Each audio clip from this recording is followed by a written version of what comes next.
നേരത്തെയും അത് കേന്ദ്രത്തിൽ കേൾക്കുന്നതാണെങ്കിലും കേരളത്തിൽ PRD വകുപ്പ് എന്നതിനപ്പുറം രാഷ്ട്രീയത്തോടും ഭരണത്തോടും ചേർത്ത് PR എന്ന വാക്ക് ഇത്രയും ആക്റ്റീവായി കേൾക്കാൻ തുടങ്ങിയിട്ട് 6-7 വർഷങ്ങളാവുന്നതേ ഉള്ളൂ. കോടികൾ ഏതോ വഴിക്ക് മറിയുന്ന ഷേഡി ഇടപാടുകൾ, വോട്ട് പിടിക്കാൻ അരാഷ്ട്രീയ കൂലിപ്പണിയിൽ ഇതുവരെ CPIയുടെ പേരങ്ങനെ കേട്ടിരുന്നില്ല.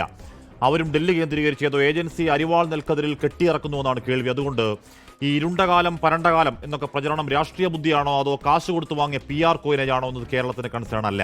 പക്ഷേ ആവർത്തന പിഴവുകളിൽ കൊലയ്ക്ക് കൊടുത്തവരും മുറിഞ്ഞുപോയ കൈയും മൂത്രത്തിലെ ചോരയും ആശുപത്രി വരാന്തകളിൽ ജീവിതം ഇരുണ്ടകാലമായി പോയ കുറച്ച് അത്താഴപ്പെട്ടിന് മനുഷ്യാത്മാക്കൾ കേരള മനസാക്ഷിയുടെ കൺസേൺ ആകുന്ന ഒരു പരാജയകാലമാണ്. അയ്യോ, ഇത്രയുള്ളൊരു ചെറിയ ആർട്ടിലറി മാക്കോട്ടെ അവിടെ ഇരുന്ന 20 അല്ല 50 വർഷം കുഴപ്പമില്ല എന്ന് കേട്ടതിന് പിന്നാലെ ഇന്നലെ കേരളം കണ്ടതാണ് ഈ നീളത്തിൽ ലക്ഷണമൊത്തൊരു ചോര അവരുടെ കത്രിക.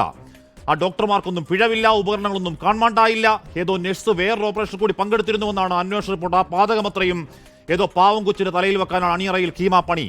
പ്രോട്ടോകോൾ പോലും പാലിക്കാൻ ആശുപത്രിയിൽ ആളില്ലെങ്കിൽ അതാണ് ആരോഗ്യമന്ത്രി. സിസ്റ്റം പരാജയം. അതിന് മാധ്യമങ്ങളുടെ മണ്ടക്കോട്ട് കയറിയാൽ പരിഹാരമാണോ? ഡെലിവറിക്ക് വജൈനയിൽ ചെറിയൊരു മുറിവുണ്ടാക്കാൻ നോക്കിയത്, കൈപ്പിഴയിൽ കത്രികയാഴത്തിൽ താഴ്ന്ന മലദ്വാരം മുറിഞ്ഞൊടുവിൽ കുടൽമാല പുറത്തെടുത്ത് സ്റ്റോമാ ബാഗിലാക്കി കയ്യിൽ പിടിച്ച് കുഞ്ഞിന് പാല് കൊടുക്കേണ്ടി വന്ന അമ്മയുടെ വേദനയടക്കം 3-ാം പരാതിയിലാണ് ഡോക്ടർക്കെതിരായ സസ്പെൻഷൻ. ആറ്റുകാൽ പൊങ്കൽക്ക് ഡ്യൂട്ടി ബഹിഷ്കരണം, മറ്റന്നാൾ ജില്ലാതലത്തിൽ OP അടച്ചുപൂട്ടുമെന്നാണ് സംഘടിത ശക്തിയിൽ പേടിപ്പിക്കലാണ് ഡോക്ടർ സംഘടനയുടെ ഗൂണ്ടാവർത്താനം. ഈ ഗതികെട്ട മനുഷ്യരെ ബന്ധുക്കളാക്കി കേരളത്തോട് യുദ്ധപ്രഖ്യാപനത്തിന് ആരെങ്കിലും ധൈര്യം കാട്ടുന്നെങ്കിൽ അത് ആരോഗ്യവകുപ്പിന്റെ തലപ്പത്തിരിക്കുന്നവരുടെ ഇൻഎഫിഷ്യൻസിയുടെ പരമാവധി ക്ലാസിക്കൽ കഴിവുകേടാണ്. അതിന് മാധ്യമങ്ങളുടെ മണ്ടക്ക് കയറലാണോ ആരോഗ്യമന്ത്രി പരിഹാരം? ആടിയുലയുന്ന കപ്പൽ, സിസ്റ്റം പരാജയം, കൊലയ്ക്ക് കൊടുത്ത് അനാഥമാക്കിയത് വേണുവിന്റെ 2 പെൺകുഞ്ഞുങ്ങൾ, ആയുഷ്കാലത്തെ കൈമുറിച്ച് കളഞ്ഞ 9കാരി. ആ ഗതികേടിന്റെ വേദനാപ്പെരുക്കങ്ങൾക്ക് മുന്നിൽ ഏതോ കുത്തക സഹായം, പ്രതിപക്ഷം, കനകോലു എന്നൊക്കെ രാഷ്ട്രീയ വെടലവർത്താനം പറയല്ലേ? അത് മനുഷ്യവിരുദ്ധമാണ്. പാവങ്ങളുടെ പ്രാക്ക് കിട്ടുന്ന അപരാധ പണിയാണ്. പ്രിയ പ്രേക്ഷകർക്ക് എൻകൗണ്ടറിലേക്ക് സ്വാഗതം.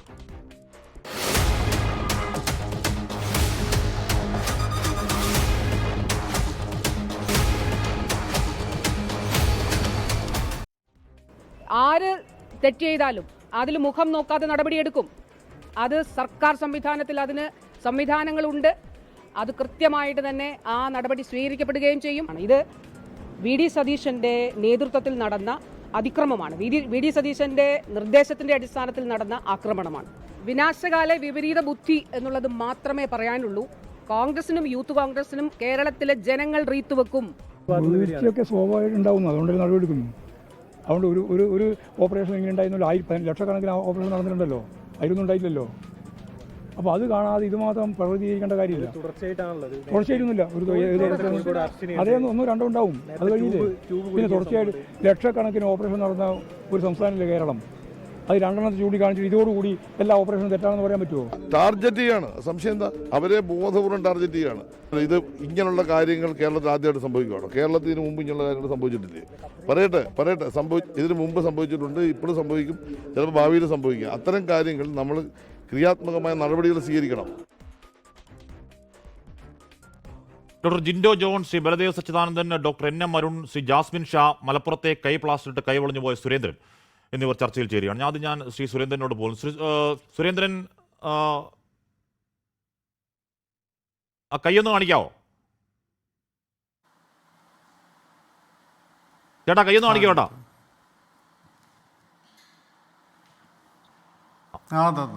അതെങ്ങനെ അങ്ങനെ വളഞ്ഞു പോയേ ചേട്ടാ? അതെങ്ങനെ അങ്ങനെ വളഞ്ഞു പോയേ? ഇത് വണ്ടി ആക്സിഡന്റ് ആയതാണ്. വണ്ടി മറിഞ്ഞതാണ്. വണ്ടി മറിഞ്ഞിട്ട് കൈ കേട് വന്ന കൈ കെളുപ്പത്ത് വേറിട്ട് പോയിരുന്നു. പൊട്ടും ഉണ്ടായിരുന്നു. അങ്ങനെ പിന്നെ മഞ്ചേരി മെഡിക്കൽ കോളേജിൽ പോയതാണ്. മഞ്ചേരി മെഡിക്കൽ കോളേജിൽ പോയപ്പോൾ അവര് അടിയിൽ മാവിട്ടിട്ട് കെട്ടിയിട്ട് പോയിക്കോളാൻ പറഞ്ഞ് അങ്ങനെ 3 ആഴ്ച അതേപോലെ ചെയ്തു. അത് ചെയ്യുമ്പോഴും അവര് എക്സ്റേ എടുത്തിരുന്നു. എക്സ്റേ പിന്നെ കെട്ടുമ്പോഴും എടുത്ത്, കെട്ട് കഴിഞ്ഞതിന് ശേഷം എടുത്ത്, പിന്നെ അഴിക്കുമ്പോഴും എക്സ്റേ എടുത്ത്, അങ്ങനെ 3 ആഴ്ച അതേപോലെ കെട്ടിച്ചിട്ട് 4-ാമത്തെ ആഴ്ച ചെന്നപ്പോൾ അവര് ഇത് ശരിയായിട്ടില്ല എന്ന് പറഞ്ഞു.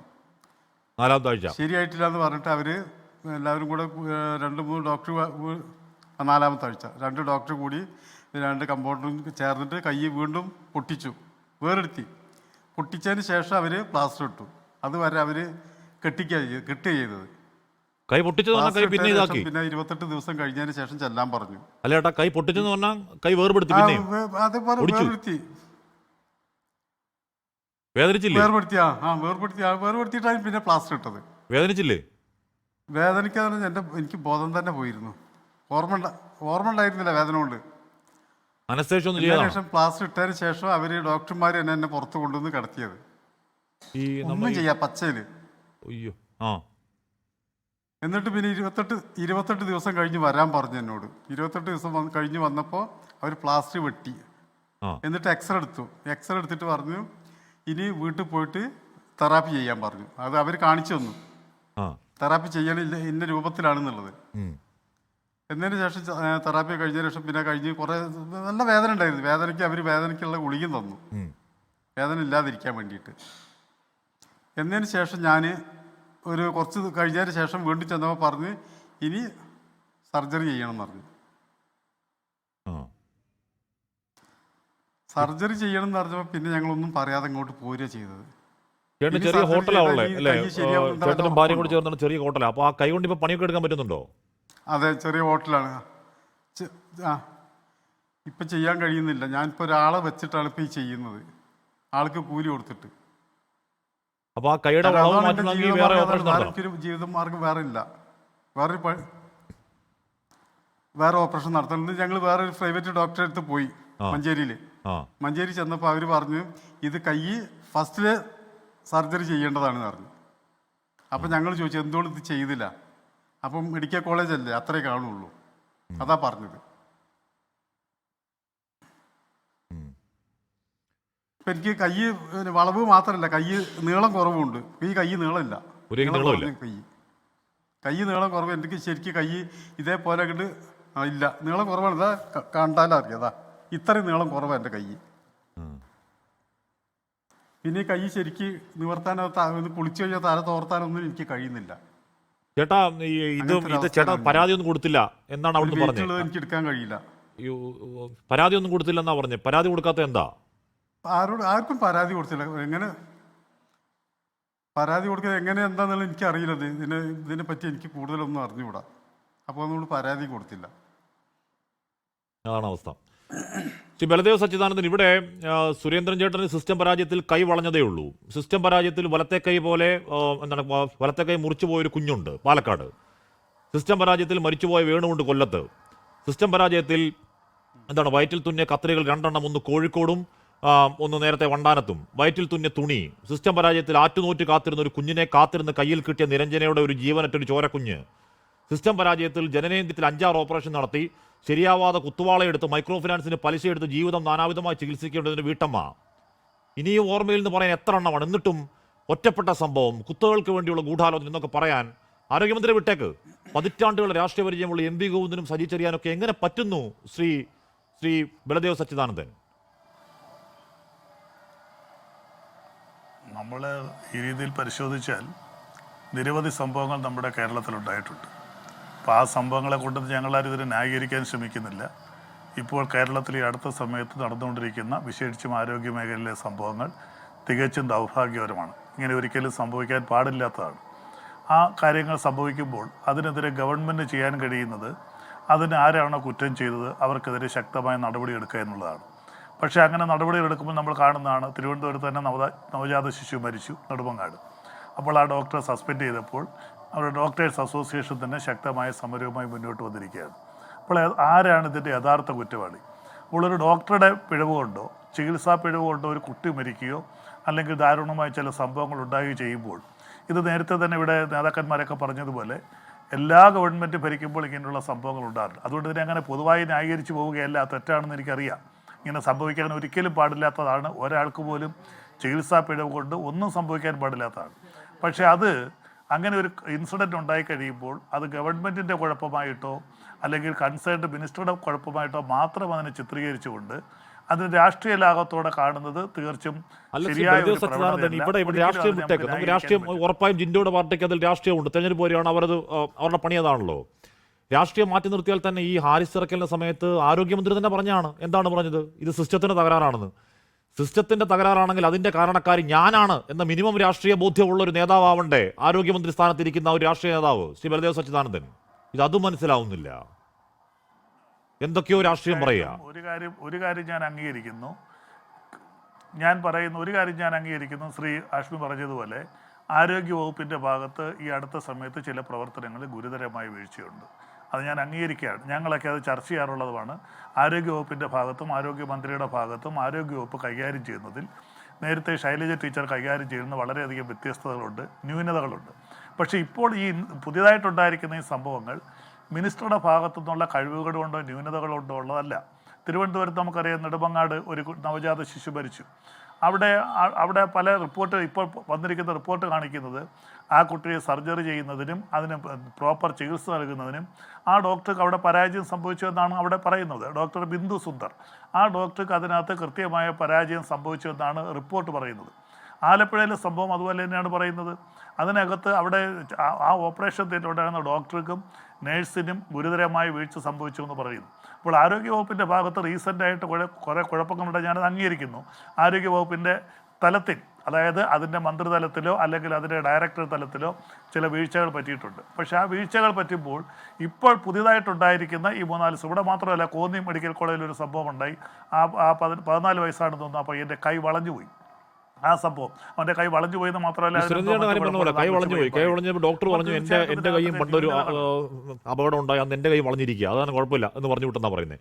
ശ്രീ ബലദേവ് സച്ചിദാനന്ദൻ, ഇവിടെ തീവണ്ടി അപകടം ഉണ്ടായപ്പോൾ രാജിവെച്ച റെയിൽവേ മന്ത്രി ഉണ്ടായ നാടാണ്. ഒലവക്കാട്ട് ഏതാണ്ട് ആവിയായി പോയ ചന്ദനത്തൈലത്തിൽ ഇല്ലാത്ത കുറ്റത്തിന് രാജിവെച്ച കെ വിശ്വനാഥൻ, TU കുരുവിള എന്താണ് ഏതോ ഫോണിൽ വിളിച്ചു എന്ന ഉള്ളി തൊലിച്ച കുറ്റത്തിന് രാജിവെച്ച KK രാമേന്ദ്രൻ. അത്രയൊന്നും രാഷ്ട്രീയവരന്തം കാണിക്കേണ്ടതേ. പക്ഷേ ആൾക്കാരിങ്ങനെ മരിച്ചു വീഴുമ്പോൾ, ആൾക്കാരിങ്ങനെ വയറ്റിൽ കത്രിക വെച്ച് അത് ചെറുകുടലിൽ കൊണ്ട് വേദനിച്ച് നരകയാതന അനുഭവിക്കുന്ന വിഷയത്തിലെങ്കിലും ഈ കുറ്റടി വർത്താനവും നിലവാരമില്ലാത്ത രാഷ്ട്രീയം പറയാതിരിക്കാനുള്ള മിനിമം പക്വത ഒരു ആരോഗ്യമന്ത്രി കാണിക്കണ്ടേ? ഒരു മിനിമം പക്വത ശ്രീ ബലദേവ് സച്ചിദാനന്ദൻ. തീർച്ചയായും ഞാൻ ആ ചോദ്യം ഞാൻ അംഗീകരിക്കുന്നു. അല്പം പക്വത കുറവുണ്ട് എന്നുള്ള കാര്യത്തിൽ ഞങ്ങൾക്ക് ഇടതുപക്ഷ പ്രവർത്തകർക്ക് തർക്കമൊന്നുമില്ല. ആരോഗ്യമന്ത്രിയുടെ ഭാഗത്തുനിന്ന് നിരവധി വീഴ്ചകൾ പല സാഹചര്യത്തിലും ഉണ്ടായിട്ടുണ്ട്. അതുമാത്രമല്ല, പൊതുജനം ഇപ്പോഴത്തെ ആരോഗ്യമന്ത്രി കൈകാര്യം ചെയ്യുന്നത് വളരെ നല്ല രീതിയിൽ ആരോഗ്യവകുപ്പ് കൈകാര്യം ചെയ്യും. അന്തർദേശീയ തലത്തിൽ തന്നെ പ്രശംസ പിടിച്ചു പറ്റിയ KK ശൈലജ ടീച്ചറുമായിട്ട് കമ്പയർ ചെയ്യുമ്പോൾ ഇപ്പോഴത്തെ ആരോഗ്യവകുപ്പിന് മൊത്തത്തിൽ വീഴ്ച പറ്റിയിട്ടുണ്ട്. പക്ഷേ ആ വീഴ്ചയ്ക്ക് പരിപൂർണമായിട്ട് ആരോഗ്യമന്ത്രിയിലേക്ക് കുറ്റം പറയുന്നത് ശരിയല്ല. അതിനകത്ത് ആരോഗ്യവകുപ്പിലുള്ള അതിൻ്റെ ഡയറക്ടറായാലും മറ്റ് ഡോക്ടർമാരായാലും അവർക്കൊക്കെ പരിപൂർണമായ ഉത്തരവാദിത്തമുണ്ട്. ഇവിടെ പറഞ്ഞിരിക്കുന്നത് പരസ്യമായിട്ട് തന്നെ ആ കുട്ടികൾ സമ്മതിച്ചിട്ടുണ്ട്. എന്തൊക്കെയാ, എന്നോട് കൈക്കൂലി ചോദിച്ചു, കൈക്കൂലി വീട്ടിൽ കൊണ്ടുവന്ന് കൊടുത്തു, എന്നിട്ട് പ്രോപ്പറായ ചികിത്സ കിട്ടിയില്ല എന്നൊക്കെ പറയുമ്പോൾ അതൊന്നും ആരോഗ്യമന്ത്രിയുടെ വീഴ്ചയല്ലല്ലോ. ഉദ്യോഗസ്ഥരിങ്ങനെ കൈക്കൂലി വാങ്ങിക്കുക, അവർക്ക് ആവശ്യത്തിന് ശമ്പളവും മറ്റു കാര്യങ്ങളും അലവൻസുകളും എല്ലാം ഗവൺമെൻറ് നൽകുന്നുണ്ട്.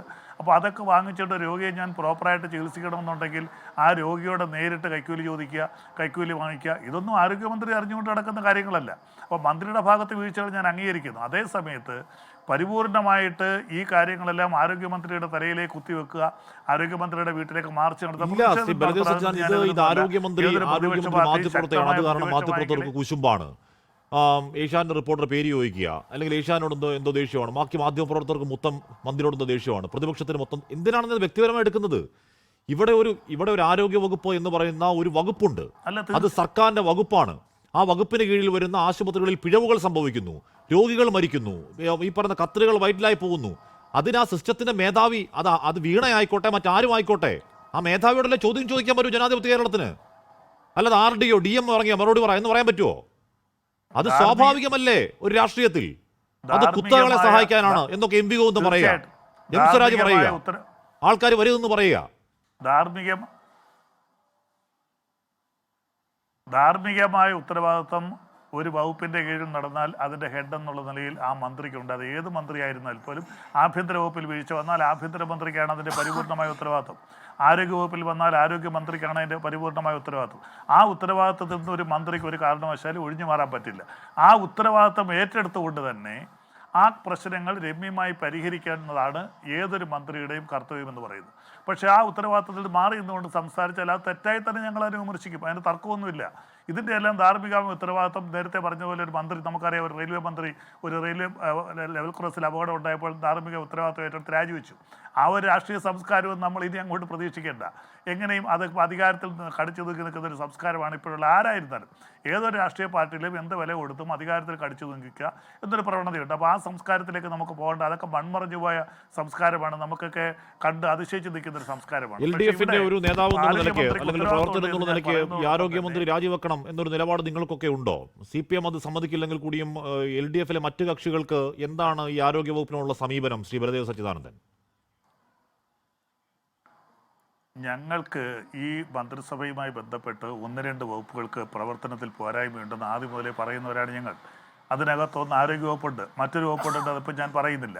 ഈ 2 വകുപ്പുകൾ ഈ കേരളത്തിൽ നമ്മുടെ ഇടതുപക്ഷ ജനാധിപത്യ മുന്നണി മന്ത്രിസഭയ്ക്ക് ഞങ്ങൾ ചെയ്യുന്ന വികസന പ്രവർത്തനങ്ങൾക്കും ക്ഷേമ പ്രവർത്തനങ്ങൾക്കും ദോഷകരമായി നിൽക്കുന്നതാണ് ആരോഗ്യവകുപ്പ് എന്ന് പറയുന്നത്. പക്ഷേ ഒരു കാര്യമുണ്ട്, ഇപ്പോഴും 2025 ഞാൻ പറയുമ്പോൾ എന്തിനാ അങ്ങോട്ട് പോകും? നീതി ആയോഗ് അനുസരിച്ച് കേരളത്തിൽ ഏറ്റവും കൂടുതലായിട്ട് ശിശുമരണം ഏറ്റവും കുറവുള്ളത് കേരളത്തിലാണ്, അമ്മമാരുടെ മരണം ഏറ്റവും കുറവുള്ളത് കേരളത്തിലാണ്, ഹെൽത്ത് ഇൻഡെക്സ് ഏറ്റവും കൂടുതലുള്ളത് കേരളത്തിലാണ്. അങ്ങനെ എല്ലാ മേഖലകളിലും കേരളം ഒന്നാമതായിട്ട് നിൽക്കുന്നുണ്ട് ആരോഗ്യ മേഖലയിൽ. അതുകൊണ്ട് തന്നെയാണ് ഗോവിന്ദ മാഷ് പറഞ്ഞത്, ചില ഒറ്റപ്പെട്ട സംഭവങ്ങൾ ഊതി വീർപ്പിച്ചുകൊണ്ട് കേരളത്തിലെ ആരോഗ്യ മേഖല പാടെ തകർന്നു എന്ന് പ്രതിപക്ഷം പറയുന്നില്ല. ഇവിടെ ഈ രാജ്യത്തെ ഏറ്റവും മികച്ച ആരോഗ്യ മേഖല കേരളമാണെന്ന കാര്യത്തിൽ ആർക്കും തർക്കമില്ല. അതിന്റെ പിതൃത്വം വീണ ജോർജിനും മുഖ്യമന്ത്രി പിണറായി വിജയനും മാത്രമല്ല, അത് കേരളത്തിന്റെ ആകത്തുകയാണെന്ന കാര്യത്തിൽ തർക്കമില്ല. കേരളത്തിൽ കാലാകാലങ്ങളിൽ ഇൻഡെക്സുകളിലൊക്കെ അത്രത്തോളം മുന്നേറ്റം ഉണ്ടായിട്ടുണ്ട് എന്നാലും തർക്കമില്ല. ഇവിടെ മനുഷ്യൻ മരിച്ചു പോവാണ്. ഇവിടെ മനുഷ്യൻ 5 വർഷത്തിന് ശേഷം കത്രിക വയറ്റിൽ വെച്ച് അതിന്റെ വേദന പറയുകയാണ്. അത് 50 വർഷം വയറ്റിലിരുന്നാൽ ഒരു കുഴപ്പമില്ലാന്ന് ഡോക്ടർ വന്ന് പറയുകയാണ്. ഒരു കുഞ്ഞിന്റെ പാലക്കാട്ടെ കുഞ്ഞ് അതെന്താണ്, അത് ജീവിച്ചു തുടങ്ങുന്നേ ഉള്ളൂ. അതിന്റെ വലത്തേക്കായി പോയി ചികിത്സാ പിഴവിൽ. വേണുവിന് അന്വേഷണപ്പോട് എഴുതി വെച്ചിരിക്കുന്നത് വേണമെങ്കിൽ ജീവൻ രക്ഷിക്കാമായിരുന്നു എന്നെഴുതി താഴെ മുതൽ മോളി വരെ ഈ പറഞ്ഞ അനാസ്ഥകളുടെ ഘോഷയാത്രയാണ് എന്നാണ് അന്വേഷണപ്പോട് എഴുതി വെച്ചിരിക്കുന്നത്. എന്നിട്ട് അതൊക്കെ ഒറ്റപ്പെട്ട സംഭവമാണെന്ന് പറഞ്ഞാൽ എങ്ങനെ മനസ്സിലാവും? ഞാൻ അങ്ങനെയൊക്കെ എത്താം.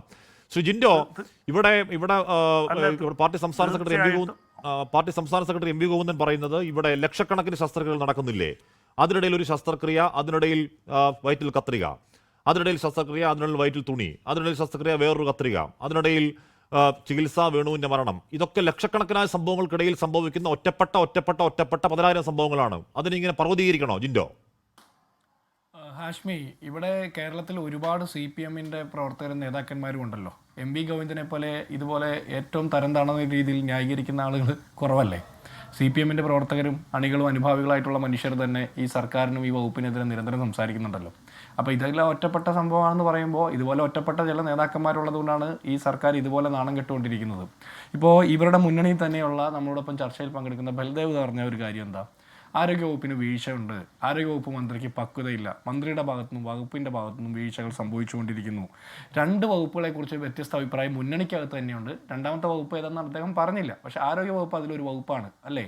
എന്നിട്ട് എന്താണ് ഈ വീണ ജോർജിനെ ഞങ്ങൾ സാധാരണക്കാരെ തലയിൽ കെട്ടിവെക്കുന്നത്? എന്തിനാണ് ഈ പക്വത കുറവുള്ള, കഴിവ് കുറവുള്ള മന്ത്രിയെ നമ്മൾ എന്തിനു ചുമക്കുന്നു? ഇങ്ങനെ കുറവുള്ള ഒരു വകുപ്പിന് 5 വർഷക്കാലം ഇത് 1-ാം നമ്പറാണെന്ന് നിങ്ങൾ നിരന്തരം പറയുന്നത് എന്തിനാണ്?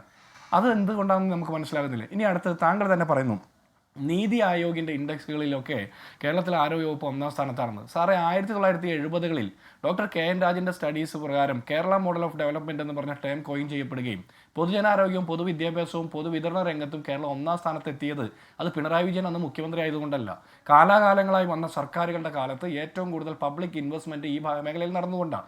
ഇനി പൊതുജനാരോഗ്യം എന്ന് പറഞ്ഞാൽ അത് സർക്കാർ ആശുപത്രികൾ മാത്രമല്ല, സ്വകാര്യ ആശുപത്രികൾക്കും അതിൽ കൃത്യമായ റോൾ ഉണ്ടെന്നുള്ള കാര്യം നമ്മൾ മനസ്സിലാക്കണം. കാരണം 70% ഔട്ട് ഓഫ് ദ പോക്കറ്റ് ചെലവഴിക്കുന്ന, ആരോഗ്യരംഗത്ത് ചെലവഴിക്കുന്ന ഒരു സംസ്ഥാനം കൂടിയാണ് കേരളം. അപ്പോൾ ഇത് പിണറായി വിജയൻ 2016 അധികാരത്തിലെത്തിയതിന് ശേഷമാണ് എന്നുള്ള തോന്നൽ സൃഷ്ടിക്കേണ്ടത് തെറ്റാണ്. ഇനി അടുത്ത കാര്യം, നീതി ആയോഗിൻ്റെ ഇൻഡെക്സ് നിങ്ങൾക്ക് സൗകര്യമുള്ള കാര്യങ്ങളിൽ മാത്രം എടുത്ത് പ്രയോഗിക്കുന്നു. നീതി ആയോഗിൻ്റെ വയറ്റിലല്ല കത്രിക വെച്ചത്, ഉഷ ജോസഫിൻ്റെയും ഹർഷിനയുടെയും വയറ്റിലാണ് സർക്കാർ ആശുപത്രിയിൽ നിന്ന് കത്രിക നിക്ഷേപിച്ചത്. നീതി ആയോഗിൻ്റെ കൈയല്ല പൊട്ടലുണ്ടായി ചെന്നപ്പോൾ മുറിച്ചു മാറ്റിയത്, അത് പാലക്കാട്ടെ വിനോദിനിയുടെയാണ്. നീതി ആയോഗിനല്ല മരണം സംഭവിച്ചത്, ചികിത്സാ പിഴവ് കൊണ്ട് അല്ലെങ്കിൽ നിഷേധിക്കപ്പെട്ടത് കൊണ്ട് വേണുവിന് മരണം സംഭവിക്കുന്നു, ജസ്മീറിന് മരണം സംഭവിക്കുന്നു, നവജാത ശിശു മരിക്കുന്നു. ഇങ്ങനെ എത്ര കേസുകൾ നമുക്ക് എണ്ണി പറയാം. ഒരു മനുഷ്യൻ്റെ കയ്യിൽ അപകടം പറ്റി ആശുപത്രി ചെന്നപ്പോൾ 61 ദിവസക്കാലം അത് കെട്ടിപ്പൊതിഞ്ഞ് വെച്ചിട്ട് 63 ദിവസക്കാലം അതിനകത്ത് മുറിവിനകത്ത് ചില്ല് കഷ്ണങ്ങൾ ഉണ്ടായിരുന്നു എന്ന് കണ്ടെത്തുന്നത് മറ്റൊരു ആശുപത്രിയിൽ സർജറി നടത്തുമ്പോഴാണ്. എന്ത് വൃത്തികേടാണ് സാറേ! എന്നിട്ട് പറയും ഒറ്റപ്പെട്ട സംഭവമാണെന്ന്. ഈ മന്ത്രിമാർക്ക് സർവ്വസന്നാഹങ്ങളും കൂടി വിരാജിക്കാൻ വേണ്ടിയിട്ട് 1-ാം നമ്പർ PR തള്ളൽ നടത്താൻ വേണ്ടിയിട്ട് സന്നാഹങ്ങൾ ഒരുക്കുകയും ശമ്പളം കൊടുക്കുകയൊക്കെ നമ്മളല്ലേ? ആ മന്ത്രിയുടെ നേതൃത്വത്തിൽ നികുതി കൊടുക്കുന്ന ഒരു പൗര ആശുപത്രി കെട്ടിടം ഇടിഞ്ഞു വീണ് അതിനകത്ത് പെടഞ്ഞു മരിക്കുന്ന സമയത്താണ് 1-ാം നമ്പറാണെന്ന് പത്രക്കാരോട് തള്ളിക്കൊണ്ടിരുന്നത് കോട്ടയം മെഡിക്കൽ കോളേജിൽ. അതിൽ രാജ്യത്തെ ആരോഗ്യ സംവിധാനത്തിൽ കേരളം 1-ാം നമ്പറാണെന്ന കാര്യത്തിൽ തർക്കം വേണ്ട, അതിനെ സംശയത്തിൽ നിർത്തണ്ട. പിഴവുകൾ കടുത്ത വിമർശനം പറയുമ്പോഴും ജിൻഡോ അതങ്ങനെ തന്നെയാണ്. ഹാഷ്മി, അതിൽ എനിക്ക് എന്താ തർക്കമുള്ളത്? ഞാൻ അതുകൊണ്ടാണ് അതിൻ്റെ ചരിത്രം പറഞ്ഞത്. 70-കളിൽ ഒന്നാം സ്ഥാനത്തെത്തിയ സംസ്ഥാനമാണ് നമ്മൾ. ഒന്നാം സ്ഥാനത്താണെന്ന് പറഞ്ഞ് നമ്മൾ പുറപ്പുറത്തിട്ട പട്ടുകോണം പോലെ ഇത് നിരന്തരം പറയേണ്ട കാര്യമില്ല. ആശുപത്രി പോകണം ജനങ്ങളാണ് അതിനെക്കുറിച്ച് പറയേണ്ടത്. എൻ്റെ ജീവിതത്തിൽ ഞാൻ വ്യക്തിപരമായി കൂടി പറയും, എൻ്റെ ജീവിതത്തിൽ ഒരിക്കൽ ഒഴിച്ച് ജീവിതത്തിൽ മുഴുവൻ സമയവും ഗവൺമെൻറ് ആശുപത്രികളെ ആശ്രയിക്കുന്ന ഒരു മനുഷ്യൻ കൂടിയാണ്. ഒരിക്കൽ ഒരു സർജറിക്ക് മാത്രമാണ് ഞാൻ ആശുപത്രിയിൽ പോയിട്ടുള്ളത്. ആശ്മി, എൻ്റെ കഴുത്തിലെ ഈ ഒരു ചെറിയ പാടുണ്ടല്ലോ, അത് സർക്കാർ ആശുപത്രിയിൽ പോയി ഞാൻ ചികിത്സ തേടിയ എൻ്റെ അനുഭവമാണ്. എക്സ്ട്രാ പൾമനറി TBക്ക് ഇവർ ബാമിട്ട് തിരുമിക്കോളാൻ പറഞ്ഞു വിട്ടു. അങ്ങനെ 2 മാസക്കാലം തിരുമി അകത്തോട്ട് പഴുപ്പിറങ്ങി എൻ്റെ വോയിസ് കട്ടായി. ഞാൻ അവസാനം മറ്റൊരു ആശുപത്രിയിൽ പോയി സർജറി ചെയ്യേണ്ടി വന്നു. ഇത് വ്യക്തിപരമായ അനുഭവമാണ്. നമ്മളൊന്നും പരാതിയൊന്നും കൊടുക്കുന്നില്ല. പരാതി കൊടുത്തിട്ട് കാര്യമില്ലെന്ന് നമുക്കറിയാം. കാരണം അപ്പോഴും ഇവർ പരാതി കൊടുക്കുന്ന ആളുകളെ ക്രൂശിക്കുകയും ICUവിൽ പീഡിപ്പിച്ച ആളുകളെ സംരക്ഷിക്കുകയും ചെയ്യുന്ന നിലപാടുള്ള സർക്കാരാണ്. അപ്പോൾ ഇതിങ്ങനെ നടന്നുകൊണ്ടിരിക്കുമ്പോൾ കത്രിക പണ്ടത്തെ അല്ലേ, 50 കൊല്ലം ഇരുന്നാൽ കുഴപ്പമില്ലെന്നൊക്കെ ന്യായീകരിക്കും. ഞാൻ പറയുന്നത് കേരളത്തിലെ സർക്കാർ ആശുപത്രികൾ ഉള്ളത് കൊണ്ട് മാത്രം ഒരുപാട് ലക്ഷക്കണക്കിന് മനുഷ്യർ ചികിത്സ തേടി മുന്നോട്ട് പോകുന്നുണ്ട്. അത് ഈ സർക്കാരിൻ്റെ എന്തെങ്കിലും ഔദാര്യമാണ് നമ്മൾ തെറ്റിദ്ധരിക്കരുത്. നമ്മുടെ സർക്കാരുകൾ നമ്മുടെ നികുതി പണത്തിൽ പണം ചെലവഴിച്ച് ഇത് നടത്തുമ്പോൾ അത് വൃത്തിക്ക് നടത്താൻ കഴിവുള്ള ഒരാളായിരിക്കണം മന്ത്രി. സിസ്റ്റത്തിന്റെ പരാജയം എന്ന് പറഞ്ഞാൽ ആവശ്യത്തിന് നഴ്സുമാരുണ്ടാകണം, ആവശ്യത്തിന് ഡോക്ടർമാരുണ്ടാകണം, മറ്റ് നഴ്സിംഗ് സ്റ്റാഫുകൾ ഉണ്ടാകണം, ആരോഗ്യ പ്രവർത്തകരുണ്ടാകണം. ഇതൊന്നുമില്ലാതെ പണി തീരാത്ത കെട്ടിടത്തിന്റെ മുന്നിൽ വന്ന് വെള്ള പെയിന്റ് അടിച്ചിട്ട് ഉദ്ഘാടനം ചെയ്തിട്ട് കിഫ്ബിയിലൂടെ ഞങ്ങൾ 80,000 കോടി മാറ്റിവെച്ചില്ല എന്നൊക്കെ പറഞ്ഞ് തള്ളിക്കൊണ്ടിരുന്നാൽ ആളുകൾ നടന്നു പോകുന്ന മനുഷ്യൻ തിരിച്ച് മൂക്കിൽ പഞ്ഞു വെച്ച് തിരിച്ചു വരുന്ന കാലത്ത് നമ്മൾ ഈ തള്ളൽ കൊണ്ട് കാര്യമില്ല. ആശുപത്രി ചെല്ലുന്ന മനുഷ്യർ നേരിട്ട് അനുഭവിക്കുന്ന കാര്യങ്ങളെ കുറിച്ചിട്ട് മന്ത്രിക്ക് വല്ല അനുഭവം ഉണ്ടോ? കേരളത്തിലെ മുഖ്യമന്ത്രി എന്താ കേരളത്തിലെ ഏതെങ്കിലും സർക്കാർ ആശുപത്രിയിൽ ചികിത്സിക്കാത്തത്? കേരളത്തിലെ പ്രധാനപ്പെട്ട മന്ത്രിമാർ എന്തുകൊണ്ടാണ് സ്വകാര്യ ആശുപത്രിയിൽ ചികിത്സ തേടുന്നത്? എന്തുകൊണ്ട് ഈ 1-ാം നമ്പർ തള്ള് നിരന്തരം പറഞ്ഞുകൊണ്ടിരിക്കുന്ന മന്ത്രിമാർ സ്വന്തം ചികിത്സാ ആവശ്യത്തിന് സ്വകാര്യ ആശുപത്രികളെ ആശ്രയിക്കുന്നു? എന്തുകൊണ്ട് അവർ സർക്കാർ ആശുപത്രിയെ വിശ്വസിക്കുന്നില്ല? ഈ ചർച്ചയിൽ പങ്കെടുക്കുന്ന ഞാൻ ഉൾപ്പെടെയുള്ള ആളുകൾ ഇപ്പോഴും ഈ പ്രതിഷേധങ്ങൾ നിലനിൽക്കുമ്പോഴും ആക്ഷേപങ്ങൾ നിലനിൽക്കുമ്പോഴും ഇപ്പോഴും സർക്കാർ ആശുപത്രികളെ ആശ്രയിക്കുന്ന സാധാരണക്കാരാണ്. അപ്പോൾ പോലും ഇവർ നമ്മളോട് 1-ാം നമ്പർ എന്ന് തള്ളിക്കൊണ്ടിരിക്കുന്ന ആളുകൾ നമ്മുടെ പൊതുഖജനാവിൽ നിന്ന് പണം എടുത്തുകൊണ്ട് ഇവർ സ്വകാര്യ ആശുപത്രിയിൽ പോയി ചികിത്സിക്കുകയാണ്. അത് ശരിയാണോ ഹാഷ്മി? ഇതൊരു നീതിയാണോ? എന്നിട്ട് പറയാണ് ഇത് ഒറ്റപ്പെട്ട സംഭവമല്ലെന്ന്. ശരിയല്ല. ഞാൻ പറയുന്നത് ഇപ്പം മുഖ്യമന്ത്രി അമേരിക്കയിൽ പോയി ചികിത്സിക്കുന്നു, അദ്ദേഹത്തിന് മെച്ചപ്പെട്ട ചികിത്സ കിട്ടണം, കേരളത്തിന് കൂടി ആവശ്യമാണ്. മന്ത്രിമാർ നമ്മുടെയൊക്കെ എന്താണ് നികുതി പണം എടുത്ത് പോയി ചികിത്സിച്ചോട്ടെ. കണക്കൊക്കെ പുറത്തു വന്നാണല്ലോ ഓരോ മന്ത്രിമാർ ഏതൊക്കെ സ്വകാര്യ ആശുപത്രിയിൽ പോയി ചികിത്സിച്ച കാര്യം. മന്ത്രി സജി ചെറിയാൻ തന്നെ പറഞ്ഞു ജീവൻ രക്ഷിച്ചത് സ്വകാര്യ ആശുപത്രിയാണെന്ന് പറഞ്ഞു. ആയിക്കോട്ടെ, പക്ഷേ അങ്ങനെയൊക്കെ ചികിത്സിച്ചിട്ട് കുത്തകകൾക്കെതിരെ കുത്തക എന്ന് പറഞ്ഞുകൊണ്ടിരിക്കരുത്. അത്രയേ ഉള്ളൂ. ഞാൻ അതിലേക്ക് എത്താം. Shri N M Arun, Nedumangad doctor Bindu സുന്ദറിനെതിരായ 1-ാമത്തെ പരാതിയല്ല, 2-ാമത്തെ പരാതിയല്ല, 3-ാമത്തെ പരാതിയാണ്. അതിലൊന്ന് ഞാൻ തുടക്കത്തിൽ പറഞ്ഞ ഡെലിവറിക്ക് ജനനേന്ദ്രിയത്തിൽ ഒരു കട്ടുണ്ടാക്കി, അത് ആയുഷ്കാല വേദനയിൽ ഇപ്പോഴും ചികിത്സയിലാണ് കേട്ടോ. എന്ന് പറഞ്ഞാൽ കത്രിക ആഴത്തിൽ മുറിഞ്ഞുപോയി ഈ ബിന്ദു സുന്ദർ. എന്നിട്ട് മലദ്വാരത്തിൻ്റെ വെയിൻ കെട്ടായപ്പോൾ തെറിവിളിച്ചു എന്നാണ് അവർ പറയുന്നത്, ചീത്ത വിളിച്ചു എന്നാണ് പറയുന്നത്. അവിടെ കൈക്കൂലി വേണ്ടുവെന്ന് പറയുന്നുണ്ട് അവർ. ഈ കുഞ്ഞു മരിച്ച സംഭവം, ആ ദമ്പതികൾ കല്യാണം കഴിഞ്ഞ് കാലങ്ങളായി കാത്തിരുന്ന ഒരു കുഞ്ഞിക്കാലിന് വേണ്ടി കാത്തിരുന്നതാണ് കേട്ടോ. അതാണ് ലാസ്റ്റ് കൈ കൊടുത്തപ്പോഴത്തേക്ക് ജീവനറ്റ കുഞ്ഞിനെ കൊടുത്തു. ഗുരുതരമായ ഡോക്ടർ ഭാഗത്ത് പിഴവുണ്ടായി എന്നാണ് അന്വേഷണ റിപ്പോർട്ട്. എന്നിട്ടും അവർക്ക് വേണ്ടി 24 ജില്ലാ തലത്തിൽ OP ബഹിഷ്കരിക്കുക. അല്ലെങ്കിൽ തന്നെ മെഡിക്കൽ കോളേജ് ഡോക്ടർമാർ ഇവിടെ ബഹിഷ്കരണത്തിൽ നിൽക്കുകയാണ്. നെടുമങ്ങാട് ആശുപത്രി ഇപ്പോൾ OP ബഹിഷ്കരണമാണ്. എന്നിട്ട് ആറ്റുകാൽ പൊങ്കാൽ ഡ്യൂട്ടി ബഹിഷ്കരിക്കുക. ഇതാ സംഘടന കേരളത്തോട് നടന്ന യുദ്ധപ്രഖ്യാപനമല്ലേ ശ്രീ എൻ എം അരുൺ? തീർച്ചയായിട്ടുമല്ല. കേരളത്തിലെ സിസ്റ്റം ശരിയാക്കാൻ വേണ്ടിയിട്ട് കേരളത്തിലെ ഡോക്ടർമാർ, അത് KGMI ഡോക്ടർമാരായാലും KGMCTA ഡോക്ടർമാരായാലും സിസ്റ്റം ശരിയാക്കാൻ വേണ്ടിയിട്ട് അവരുടെ ആവശ്യങ്ങൾ എന്ന് പറഞ്ഞാൽ കൂടുതൽ സ്റ്റാഫ് വേണം, അവർക്ക് തടഞ്ഞു വെച്ച ശമ്പള ആനുകൂല്യങ്ങൾക്ക് വേണം, അതുപോലെ തന്നെ സ്റ്റേ ഡ്യൂട്ടി, എല്ലാ ഡോക്ടർമാർ സ്റ്റേ ഡ്യൂട്ടി ഉള്ള അനസ്തറ്റിസ്റ്റും പീഡിയാട്രീഷ്യനും സ്റ്റേ ഡ്യൂട്ടിയുള്ള സ്ഥലത്ത് മാത്രമേ ഡെലിവറി എടുക്കാൻ പാടുള്ളൂ. അതുപോലെ തന്നെ ഡെലിവറി റൂമിൻ്റെ തൊട്ടടുത്ത് ഒരു ശസ്ത്രക്രിയ മുറി, ഓപ്പറേഷൻ തിയേറ്റർ വേണം. ഇതൊക്കെ ഉണ്ടെങ്കിൽ മാത്രമേ നമ്മുടെ നാട്ടിൽ ഒരു അപ്പോഴും സമ്പൂർണ്ണമായിട്ട് പറയാൻ പറ്റില്ല, ഒരു പ്രശ്നങ്ങളുമില്ലാതെ ഡെലിവറി നടക്കാൻ പറ്റുകയുള്ളൂ എന്നുള്ള ആവശ്യങ്ങൾ മുന്നോട്ട് വെച്ചിട്ടാണ് ഇവർ സമരം ചെയ്യുന്നത്. അപ്പോൾ അത് അവർ സിസ്റ്റം നന്നാക്കാൻ വേണ്ടിയിട്ടാണ് അവർ സമരം ചെയ്യുന്നത്. അതിന് കേരളത്തിലെ ഇവിടെ 2016 ശമ്പള വർധന പാവങ്ങൾ ആവശ്യപ്പെടുന്നില്ല. അവരാവശ്യപ്പെടുന്നത് ശമ്പളത്തിന്റെ കുടിശ്ശികയാണ്. ശമ്പളം കിട്ടണം എന്ന കാര്യത്തിൽ ഒരു തർക്കവുമില്ല. ഇവിടെ പ്രശ്നം എന്താണ്?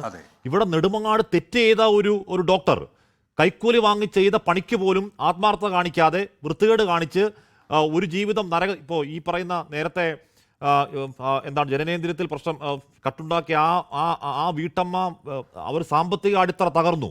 മൈക്രോ ഫിനാൻസിൽ ലോൺ എടുത്ത് ചികിത്സിച്ചു. സർക്കാർ ഒരു 5 നയാ പൈസയുടെ സഹായം അവർക്ക് ചെയ്യുന്നില്ല.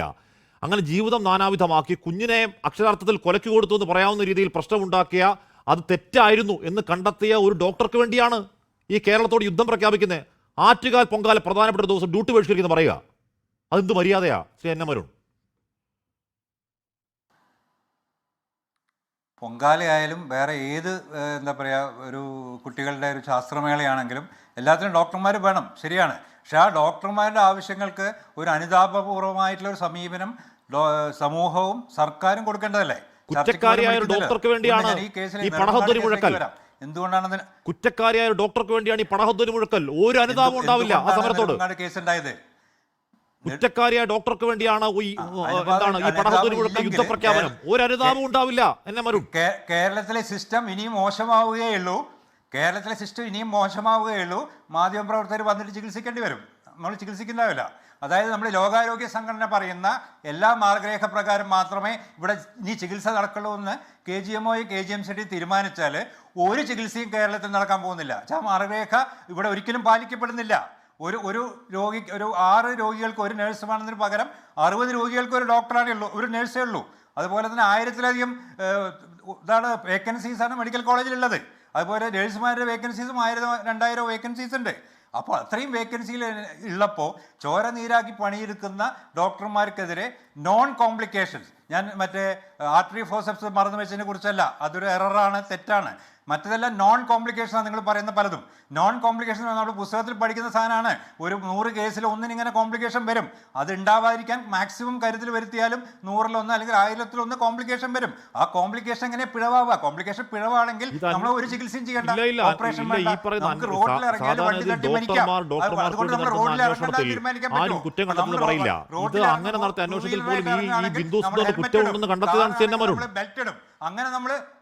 അങ്ങനെ ഡോക്ടർമാർക്ക് വേണ്ടി നടത്തിയ അന്വേഷണത്തിൽ ബിന്ദു സുന്ദറിന് പിഴവ് സംഭവിച്ചു എന്ന് അന്വേഷണ റിപ്പോർട്ടിലുള്ള കാര്യമാണ്.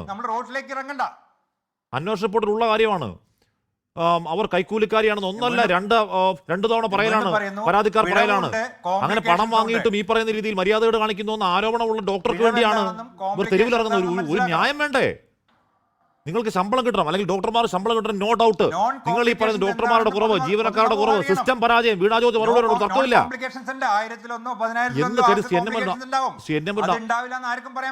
ആലോചിച്ച് നോക്കൂ. അല്ലെങ്കിൽ തന്നെ മെഡിക്കൽ കോളേജ് ഡോക്ടർമാർ അവിടെ സമരത്തിലാണ്. ഇപ്പോൾ നെടുമങ്ങാട് OP ബഹിഷ്കരണമാണ്. 24-ാം തീയതി എന്താണ് ജില്ലാ തലത്തിൽ OP ബഹിഷ്കരിക്കും, എന്നിട്ട് സംസ്ഥാനം മൊത്തം OP ബഹിഷ്കരിക്കുന്ന പറയുന്നത്. ആ തിരുവനന്തപുരത്തെ പാവം രൂപകൾ എങ്ങോട്ട് പോകും? സിസ്റ്റം ഫെയിലിയർ കൊണ്ട് ഒരു ഗർഭസ്ഥ ശിശു മരിച്ചപ്പോൾ അവിടുത്തെ ഡോക്ടറെ കൈകാര്യം ചെയ്യാണ് ചെയ്തത്. അപ്പൊ പിന്നെ സമരം ചെയ്യാതിരിക്കോ?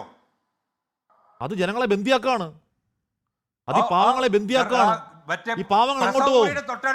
അല്ലെങ്കിൽ തന്നെ 4ാമതുമായി കിടക്കുന്ന സിസ്റ്റത്തിൽ നട്ടം തിരിയുന്ന മനുഷ്യൻ ഡോക്ടർമാരുടെ OP കൂട്ടിയിട്ട് എങ്ങോട്ട് പോകും സാറേ? പ്രസവ മുറിയിൽ നിന്ന് ഇവിടെ സ്വകാര്യ ആശുപത്രിയോട് പോകാൻ പണമുള്ള എത്ര പേരുണ്ട് ഇവിടെ? കൊണ്ടുപോകാൻ പറ്റുമോ? പറ്റില്ല. അപ്പൊ സിസ്റ്റം ശരിയാക്കണം, അതിനുവേണ്ടിയാണ് സമരം ചെയ്യുന്നത്. ഓക്കെ, ശരി. ശ്രീ ജാസ്മിൻ ഷാ, ഇവിടെ ഡോക്ടർമാര് ഈ ആരോഗ്യ രംഗം മെച്ചപ്പെടുത്താൻ വേണ്ടിയാണ് സമരം ചെയ്യുന്നത്. ഓക്കെ, ശ്രീ ജാസ്മിൻ ഷാ, നമ്മളാരും കരുതിക്കൂട്ടി അവിടെ ആർട്ടറി ഫോസെപ്സ് നിക്ഷേപിക്കണമെന്നോ ഗർഭസ്ഥ ശിശു മരിക്കണമെന്നോ കൊല്ലണമെന്നോ ആരും തീരുമാനിക്കുന്നില്ലല്ലോ. ഇതിപ്പോൾ ഒരു കാലനില്ലാത്ത കാലം മാതിരിയാണ്. ഇത് തെരഞ്ഞെടുപ്പ് കാലമായതോടുകൂടി ഡോക്ടർമാർ മാത്രം കാലൻ, വേറെ കാലന്മാരൊന്നുമില്ല. ആശുപത്രിയിൽ പിഴവില്ലാതെ ആർക്കും മരിക്കില്ല എന്നുള്ള രീതിയിലേക്കാണ് മുന്നോട്ട് പോകുന്നത്. അങ്ങനെ മുന്നോട്ട് പോയാൽ ഇവിടെ ആരോഗ്യരംഗത്ത് ആർക്കും പ്രവർത്തിക്കാൻ സാധിക്കില്ല. ഡോക്ടർ എൻ എം അരുൺ, ഇവിടെ ശരി ശമ്പളം കിട്ടിയില്ല, അല്ലെങ്കിൽ നഴ്സുമാർ കുറവുണ്ട്, അത് കാരണം ഒരു കത്രിക വാറ്റത്തിട്ട് തുന്നിയതിനെ ന്യായീകരിക്കല്ലേ?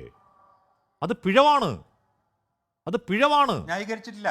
പക്ഷേ പിഴവ് ഞാൻ പറഞ്ഞല്ലോ, പിഴവും നോൺ കോംപ്ലിക്കേഷൻസ് രണ്ടാണ്. പിഴവ് തന്നെയാണ്. പക്ഷെ അതിലും എന്തുകൊണ്ടുണ്ടായി നമുക്ക് പഠിക്കണം. അതിൽ നമുക്കറിയാം ഫ്ലോർ നേഴ്സ് എവിടെയില്ല. ആരോഗ്യമന്ത്രി വരുന്നു, ഫ്ലോർ നേഴ്സ് ഇല്ലാതെ സർജറി വേണ്ടെന്നെല്ലാം പറഞ്ഞാൽ പിന്നെ ഇവിടെ സർജറി നടക്കില്ല. അങ്ങനെ ചെയ്യാം, അതാണ് നല്ലത്. ഇപ്പോൾ ഒരു OP നേരത്തെ ഒരു ചർച്ചയിൽ പറയുന്നത് ആലപ്പുഴ മെഡിക്കൽ കോളേജിൽ 3000 പേര് ഓരോ OP ഒരു ദിവസം കാണുന്നു. അപ്പോൾ ഒരു ഡോക്ടർ 1 മിനിറ്റിലാണ് പേഷ്യനെ കാണുന്നത്. ലോകാരോഗ്യ സംഘടന പറഞ്ഞത് 10 മിനിറ്റെങ്കിലും വേണം. 10 മിനിറ്റിൽ കണ്ടാൽ മതി. അല്ലെങ്കിൽ അത്ര ഡോക്ടർമാരെ നിയമിക്കട്ടെ. ഓക്കെ, ശരി, ഞാൻ അങ്ങനെ എത്താം. ജാസ്മിൻ ഷാ, ഇവിടെ വണ്ടാനത്തെ അന്വേഷണ റിപ്പോർട്ട് തയ്യാറാവുന്നുണ്ട് കേട്ടോ. അന്വേഷണ റിപ്പോർട്ടിൽ പറഞ്ഞ ഡോക്ടർമാർക്ക് യാതൊരു പിഴവും സംഭവിച്ചിട്ടില്ല, ഡോക്ടർമാർ എല്ലാം ഗംഭീരമായി ചെയ്തു. അതിൽ ഈ പറയുന്ന സ്ക്രബ് നേഴ്സോ വേറെ ഏതോ ഒരു നേഴ്സോ, ആ നേഴ്സ് 2 ഓപ്പറേഷൻ ഒരുപോലെ പങ്കെടുത്തു. സിസ്റ്റം പരാജയമാണ്. പക്ഷേ മന്ത്രി പറയുന്ന പ്രോട്ടോകോൾ പാലിച്ചേ കേരളത്തിൽ എവിടെ ഓപ്പറേഷൻ നടത്തുന്നുള്ളൂ. അപ്പോൾ ഇവിടെ പ്രോട്ടോകോൾ പാലിച്ചോ എന്ന് ചോദിച്ചാൽ മന്ത്രി അത് മാധ്യമങ്ങളുടെ മണ്ടയ്ക്ക് വരും. പോട്ടെ, ജാസ്മിൻ ഷാ എഴുതി വെച്ചോ, വരാൻ പോകുന്ന അന്വേഷണ റിപ്പോർട്ട് ഏതോ ഒരു പാവൻ നേഴ്സ് കൊച്ചിന്റെ തലയിൽ കെട്ടിവെച്ചോ അന്വേഷണ റിപ്പോർട്ടാ. എഴുതി വെച്ചോ ജാസ്മിൻ ഷാ. അല്ല, ഇത് സ്വാഭാവികമായിട്ടും സംഭവിച്ചുകൊണ്ടിരിക്കുന്ന ഒരു സ്ഥിതിയാണ്. ഏത് പ്രശ്നം വന്നാലും അവസാനം അത് പ്രതികരിക്കില്ല എന്ന് ഉറപ്പുള്ള ഒരു സമൂഹമായിട്ട് നഴ്സിംഗ് സമൂഹത്തെ കണ്ടുകൊണ്ട് അവരുടെ തലയിൽ കെട്ടിവെക്കുന്ന ഒരു സ്ഥിതിയുണ്ട്. പക്ഷെ അതിനു മുന്നേ എനിക്ക് മുന്നേ സംസാരിച്ച ഡോക്ടർ അരുൺ പറഞ്ഞ ഒരു പ്രധാനപ്പെട്ട പോയിന്റ് ഉണ്ട്. യഥാർത്ഥത്തിൽ സ്റ്റാഫ് നഴ്സ് റേഷ്യോ എന്ന് പറയുന്ന ഒരു സിസ്റ്റം ഈ പറയുന്ന ഹെൽത്ത് കെയർ സിസ്റ്റത്തിൽ കൃത്യമായി നടക്കും. നമ്മൾ നമ്പർ 1 നമ്പർ 2 എന്നൊന്നും പറഞ്ഞിട്ട് കാര്യമില്ല. നമ്പർ 1 ആകണമെങ്കിൽ ഏറ്റവും മികച്ച പരിചരണം സാധാരണക്കാർക്ക് ലഭിക്കണമെങ്കിൽ രോഗികൾക്ക് ആനുപാതികമായിട്ടുള്ള സ്റ്റാഫ് റേഷ്യോ വേണം.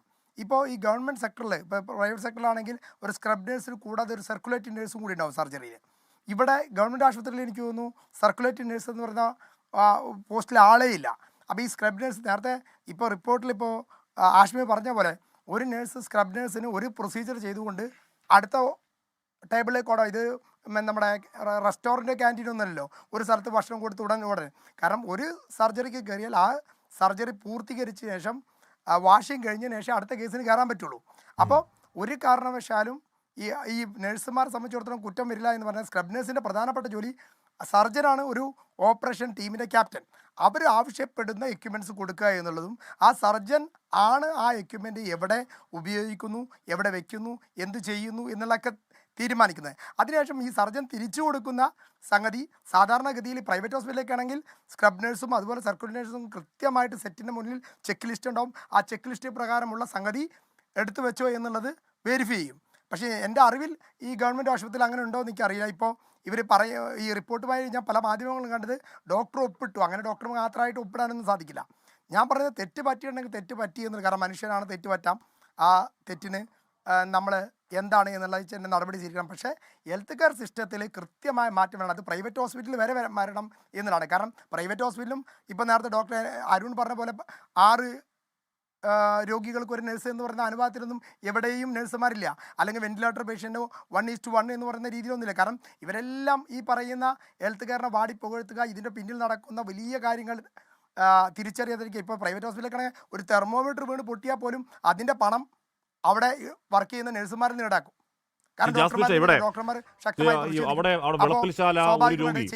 വെളുപ്പിൽശാല ഒരു രോഗി ബിസ്മീർ എന്ന് പറഞ്ഞ നേരത്തെ ജിൻഡോ പറഞ്ഞാണ്. ബിസ്മീർ എന്ന് പറഞ്ഞ രോഗി ശ്വാസം മുട്ടി അങ്ങോട്ടേക്ക് വന്ന് അവിടെ അദ്ദേഹത്തിന് ഭാര്യ പറയുന്നു ശരീരം നീലനിറമായി, വായിൽ കൂടെ നുരയും പോലെ വന്നപ്പോൾ CPR കൊടുക്കാൻ പറഞ്ഞു, കൊടുത്തില്ലെന്ന് പറഞ്ഞു. എന്നിട്ട് ആംബുലൻസ് കയറ്റി വിട്ടു. ആംബുലൻസ് കയറ്റി വിട്ടപ്പോൾ ആശുപത്രി എന്ന് പറയുന്നു ആംബുലൻസിൽ ഈ പറഞ്ഞ ഓക്സിജൻ സിലിണ്ടറൊക്കെ ഉണ്ടായിരുന്നു. ഈ ആംബുലൻസിൽ ഒരാൾ കൂടി കയറിപ്പോകാൻ ആശുപത്രിയിൽ ഒരാളില്ല. ഞാൻ പറഞ്ഞ ആശുപത്രിക്കാരെ കുറ്റം പറയുമ്പോൾ അല്ലെങ്കിൽ അവിടുത്തെ ഡോക്ടറെ നഴ്സിനെ കുറ്റം പറയുമ്പോൾ ചിലപ്പോൾ അവിടെ ഒരു നഴ്സ് കൂടി ഉണ്ടായിരുന്നെങ്കിൽ ചിലപ്പോൾ ആംബുലൻസ് കയറി പോയനെ. അല്ലാതെ ബിസ്മിന്റെ പാവം ഭാര്യയ്ക്ക് അറിയാമോ ഈ സാധനം എങ്ങനെ പിടിപ്പിച്ചു കൊടുക്കുന്ന സാധാരണക്കാർക്ക് അറിയുന്ന കാര്യമല്ലോ. ചിലപ്പോൾ അങ്ങനെ പിടിപ്പിച്ചു കൊടുത്തിരുന്നെങ്കിൽ ബിസ്മീർ ജീവനോട് ഇപ്പോഴും ഉണ്ടായിരുന്നേനെ. അവിടെയും ആൾ ക്ഷാമോ. തീർച്ചയായും ആഷ്മി, ഞാൻ അതാ പറഞ്ഞുകൊണ്ടിരിക്കുന്നത്. എന്തുകൊണ്ട് ഇവിടെ PSC എക്സാം നടത്തുന്നുണ്ട് എല്ലാ വർഷവും, അല്ലെങ്കിൽ 3 കൊല്ലം കഴിയുന്നു. ഒരുപാട് പേര് ഇപ്പോൾ അവരുടെ കാലാവധി കഴിയാൻ കാത്തിക്കുന്നു. ഒരാൾക്ക് പോലും നിയമനം കൊടുക്കുന്നില്ല. കൃത്യമായി നിയമനം കൊടുക്കാത്ത എന്തുകൊണ്ടാണ്? അങ്ങനെ ഞാൻ പറയുന്നത് മതിയായ നമ്മളൊരു നാടിൻ്റെ വികസനം എന്ന് പറഞ്ഞാൽ അവിടുത്തെ സമൂഹത്തിലെ ജനങ്ങൾക്ക് മികച്ച പരിചരണം ഉറപ്പാക്കുമ്പോഴാണ് യഥാർത്ഥത്തിൽ ഒരു നാട് വികസിച്ചു എന്ന് പറയാൻ പറ്റുള്ളൂ. യഥാർത്ഥത്തിൽ ഏറ്റവും മികച്ച കെയർ കിട്ടുന്നത് ഏറ്റവും കൂടുതൽ നഴ്സുമാരെ ലഭ്യത വരുത്തേണ്ടതും അല്ലെങ്കിൽ ഡോക്ടർമാരെ ലഭ്യത വരുത്തേണ്ടതും ഈ പറയുന്ന സർക്കാർ ആശുപത്രികളിലും അതുപോലെ തന്നെ സ്വകാര്യ ആശുപത്രികളിലും വേണം. കാരണം ഇത് രണ്ടും കൂടിയാണ് കേരളത്തിന് നമ്പർ 1 പദവി അല്ലെങ്കിൽ ആരോഗ്യത്തിന് മികച്ച രീതിയിൽ എന്ന് എല്ലാവരും ഇപ്പോൾ നേരത്തെ ആഷ്മി തന്നെ പറഞ്ഞു, മന്ത്രിമാരെല്ലാം അല്ലെങ്കിൽ ഒരുവിധം പണമുള്ള അല്ലെങ്കിൽ രാഷ്ട്രീയ സ്വാധീനമുള്ളവരെല്ലാം പ്രൈവറ്റ് ഹോസ്പിറ്റലിലാണ് വരിക. കാരണം ഒന്നും കൊണ്ടും വയ്യാത്ത ആളുകളാണ് സർക്കാർ ആശുപത്രികളെ സമീപിക്കുന്നത്. അപ്പോൾ അവിടെ പോലും കൈക്കൂലി വാങ്ങുന്നു. ഇതെല്ലാം പിടിക്കാനുള്ള സിസ്റ്റം ആരോഗ്യവകുപ്പിൽ ഇല്ലെങ്കിൽ ഇവിടെ എന്ത് സിസ്റ്റം ഉള്ളത്? അതെ, അതാണ് സിസ്റ്റം പരാജയം എന്ന് പറയുന്നത്. ആ സിസ്റ്റം പരാജയമാണ്, സിസ്റ്റം തകരാറാണെന്ന് ആരോഗ്യമന്ത്രി തന്നെ പറയുന്നത്. എന്നിട്ട് സിസ്റ്റം ആരോഗ്യമന്ത്രി തന്നെ പറയുകയും ചെയ്യും. എന്നിട്ട് അതിൽ ചോദ്യങ്ങൾ വരുമ്പോഴേക്കും മാധ്യമങ്ങൾക്ക് എന്തോ മന്ത്രിയോട് കൂശുപാടെന്ന് പറയുകയും ചെയ്യും. പരിതാപകരം. ശ്രീ ബലദേവ് സച്ചിദാനന്ദൻ 5 വർഷമായിട്ട് പറഞ്ഞോളൂ ജാസ്മിൻ. 5 വർഷമായിട്ട് സ്വകാര്യ ആശുപത്രികളിലെ നഴ്സുമാരുടെ പ്രശ്നങ്ങൾ പരിഹരിക്കാൻ വേണ്ടി പഠിച്ച ഡോക്ടർ ബലറാമൻ കമ്മിറ്റിയുടെ നിർദ്ദേശങ്ങൾ ചർച്ച ചെയ്യാത്ത ഒരു ആരോഗ്യമന്ത്രിയാണ് കേരളത്തിലുള്ളത്. പിന്നെ എങ്ങനെയാണ് ഇവിടെ സിസ്റ്റം നന്നാവുക? കാരണം ചിലപ്പോൾ മാനേജ്മെൻറ്റുമായിട്ട് ചർച്ച നടത്തിയിട്ടുണ്ടാവും, അവരുടെ വെൽഫെയർ നോക്കിയിട്ടുണ്ടാവും. പക്ഷേ ഒരു ജീവനക്കാരുടെയും വെൽഫെയർ നോക്കാറില്ല എന്നുള്ളതാണ് യാഥാർത്ഥ്യം. ഞങ്ങൾ ഇന്നലെ പോലും സമരത്തിലാണ്. എന്തിനാണ്?